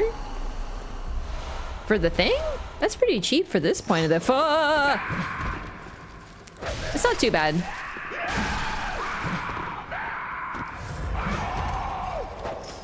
God, they're so quick.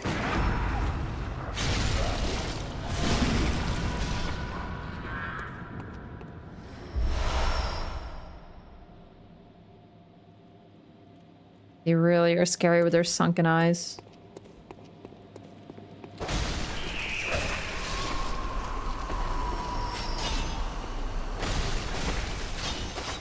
Oop.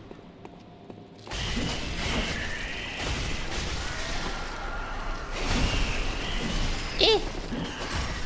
Oh man, that is some really serious far momentum. Summer talks no matter what and gatekeep like crazy. For sure, but keep in mind, like, I've played similar games and not gotten it, so I don't know. The community also, the Armored Core community resents the Souls fans, generally, because, you know, they're the Armored Core gamers. Go back to Souls. You know? I didn't get those comments because I guess they didn't know, you know, that I play Souls or whatever, but I know other people who got those comments. Everyone I know who created content, Fighting Cowboy got it, Oro got it, Iron Pineapple got it. They all got, like, go back to Souls, you faker. Meanwhile, almost all of them had played these games, had played Armored Core in the past, and even if they haven't, so what? So they resented people for wanting to enjoy their games and bring them to new people because they want their community to be small and exclusive, but then they're resentful that their community is small and exclusive. What the oh my god, look, a thingy spawned. Oh my god, it's got such a small tummy. Like a little one.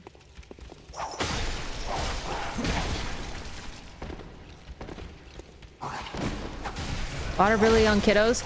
I don't think there's many kids who are into Armor Core. That's the thing.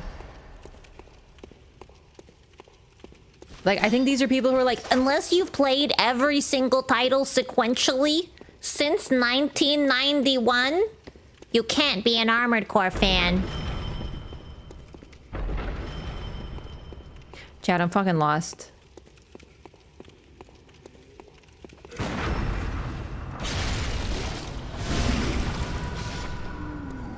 Again.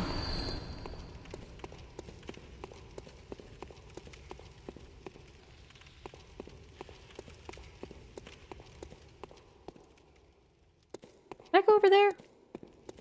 Because there's this room and then it connects to another room that looks exactly like this but is different.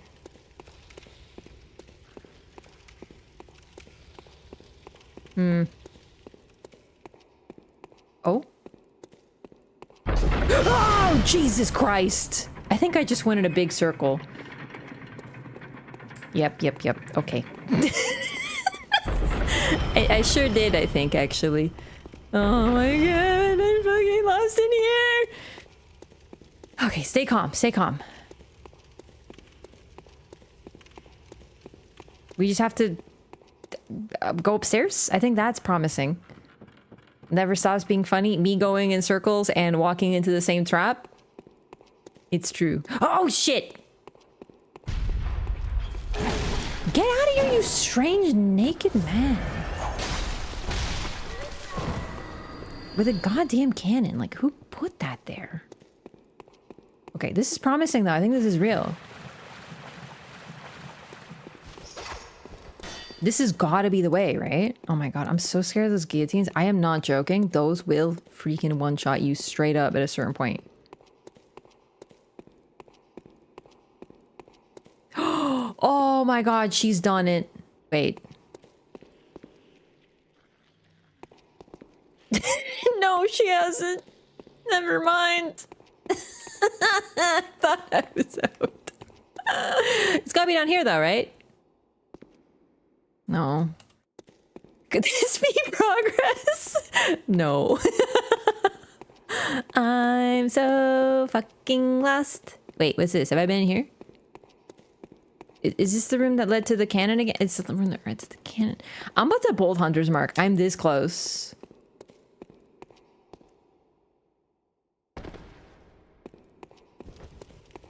I'm bold. I'm a hunter. I'm gonna do it. I'm gonna do it. Oh my god, I've done it. I'm free.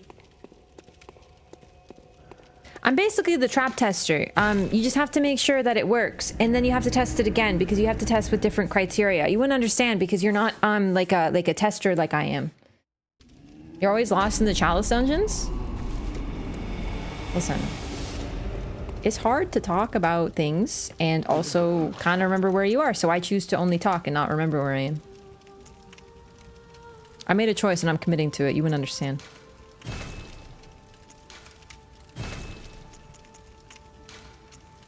You ever hear what Thanos said? The hardest choices require the strongest of wills? You know, maybe I just have the strongest will.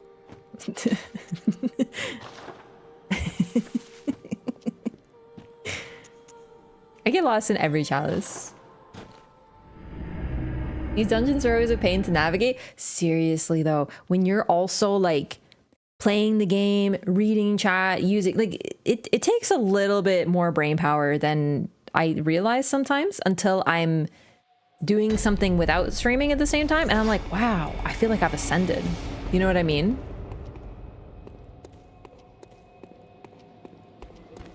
No, nope, nope, nope, nope. I'm going for here.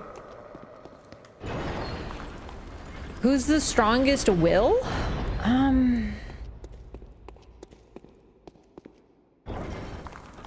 Willem. He can bench 350. That's real lore. I wouldn't make that up. Oh my god, they're really gonna hit me with one of these nightmare rooms now? Okay. That's pretty strong. Yeah, he's like so yoked, man.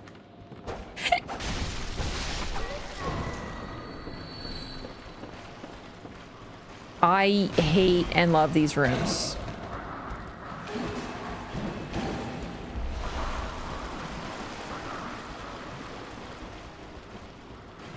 Don't, no, no, no. Yep.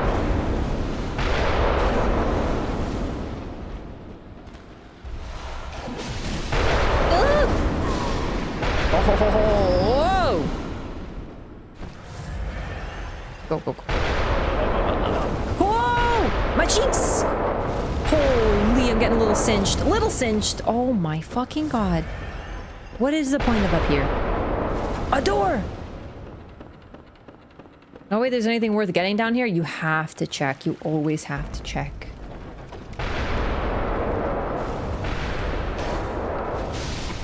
Why are you red? Okay.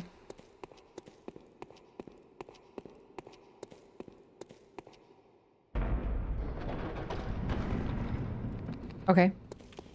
Okay. I think I don't see you.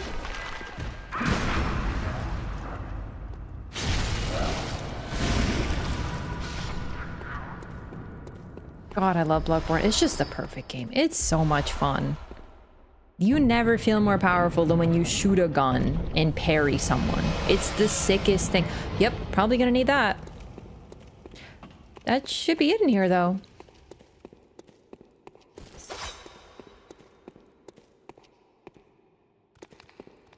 I actually love the effect they have on their bodies.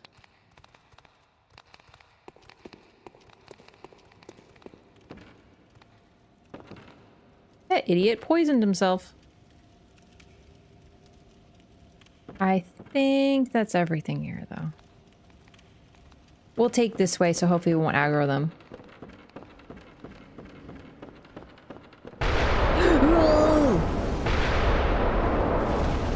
It was a nice plan.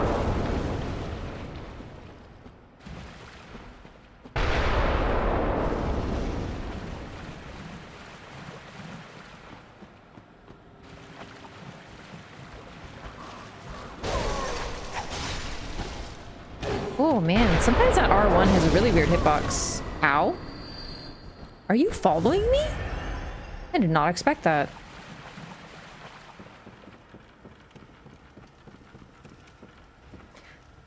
I see that one on a platform over there. I just don't care to find out what's over there.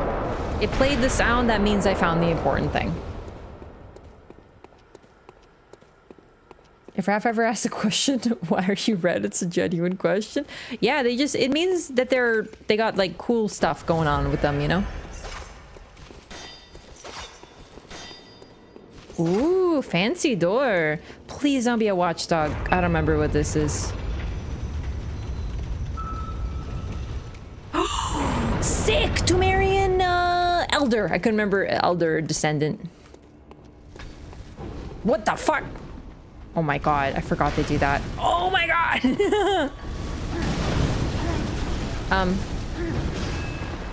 Wow, that's a bit of a cute input. That's okay. Alright, this might be a bit of a tough fight, actually. These guys are not simple. Fun, though. What? Sir? Are you... What? What the? Ah! Jesus.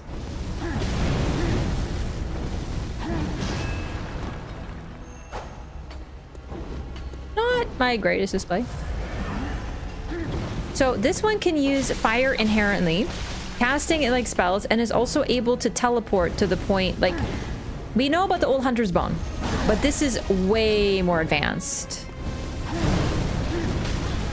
Man, that's like comboing me. Also, look at how the weapon transforms into different things. Cool, right?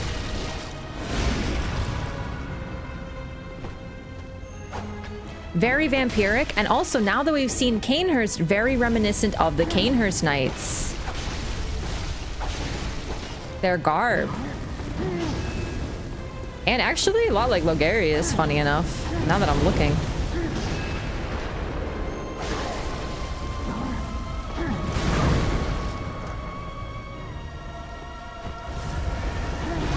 I think I'm better at Descendant than Elder.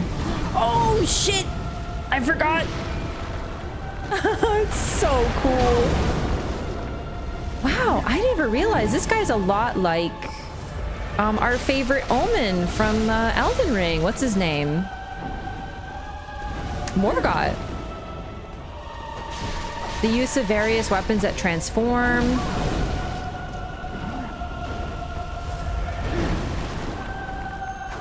I keep going for backstabs. It's not the best with this weapon.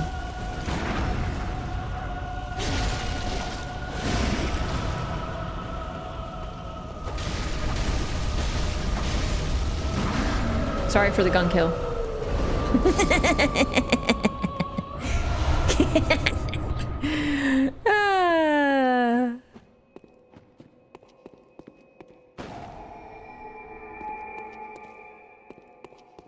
Yay! Ah, that was fun. Flash of Bloodletter in one of his fire transformations. Yeah, I saw a lance. I saw like a morning star. I saw like kind of a scythe, but I don't know that I would call it a scythe. What Logarius uses, he kind of has that like staff with a little thingy on it. It's not quite scythe-like, but he kind of wields it like one. Flaming transforming weapons inspire the weapons of the hunters. To a point, I think so, but we know that they like the Elder uses more magic and fire, but the Descendant uses a proto version of the Blade of Mercy. We literally see him separate into two. Madman set should be available at the Insight Shop. I forgot! Those two are the trigger. Perfect. Okay. I knew I was forgetting something. Perfect. So that's actually why I did those.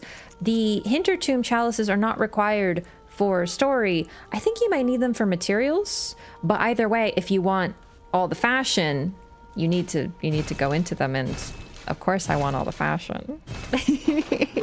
So we can get the drip that Waller was wearing.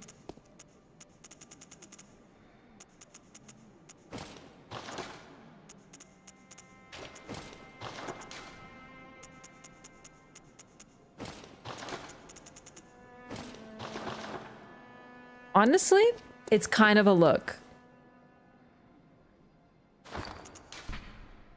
Most tomb prospectors, members of the Healing Church chosen to explore the old labyrinth, are unable to withstand the weight of the old knowledge and go mad. This attire is worn by those lost souls. Truth oft resembles madness, inaccessible to the dull of mind. Those who go mad are merely thoughtful souls who fail to reach any conclusions. The appendages draped across them are said to be a kind of protective charm, or at least that is what these lost souls believe with all their hearts.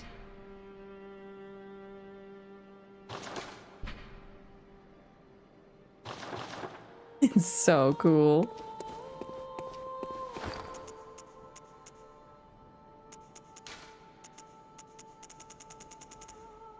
Can we read Henrik's garb?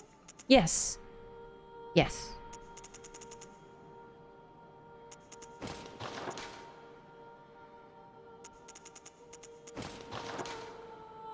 I really do like how simple the garb is in Bloodborne. Ooh, kind of have some straps flowing there. That's kind of cool. Not simple, like I always appreciate with Bloodborne, it has fewer weapons, fewer sets, but everything is really beautiful, and there's so much depth within the fashion and attention to detail, you know? It's one of my favorite things about it. We made serious progress in the Chalice dungeons, so we still have to do... Oh no, wait, we're done with Hintertomb. Yeah, we got Ailing Lauren, that we already had. We're done with Hintertomb. Okay, so we can do... Oh, I need 2 Bastards of Lauren and 22 Arcane Haze. For the Defiled Chalice, and Bastards of Lauren are found in Lauren. So we do have to go to Lauren for sure. I'm missing Cold Blood Flower Buds. Shit. Oh, I might have to purchase those. Yep. There we go. Defile Chalice? I am terrified. Yeah. I really am. But we can do Lauren. Lauren. Okay. Okay.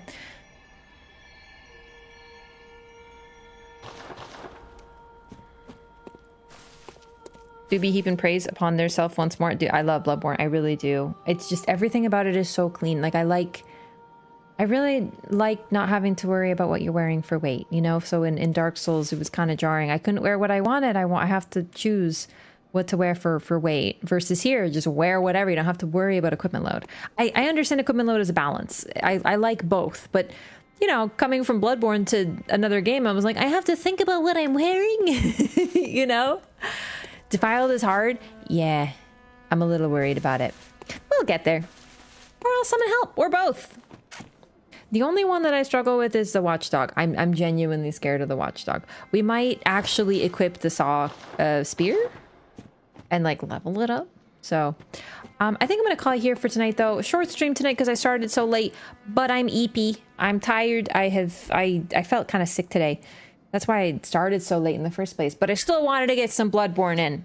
So thank you so much everyone for hanging out for this late night Bloodborne stream. It's the best time to play Bloodborne.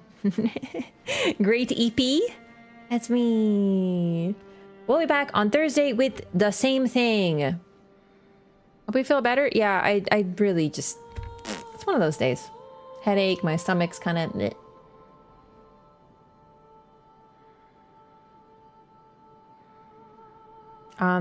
yeah, I think we're just gonna end for tonight. Thank you so much everyone for watching. Thursday we continue. Thank you for enjoying the Bloodborne adventure. It's such a wonderful game and it's great to get to share it with everyone. You're the best hunter. Aw, thanks. Good night everyone. Hang on. I didn't put wave on. Hang on. Bye chat. See you next time. Bye YouTube. Bye Twitch.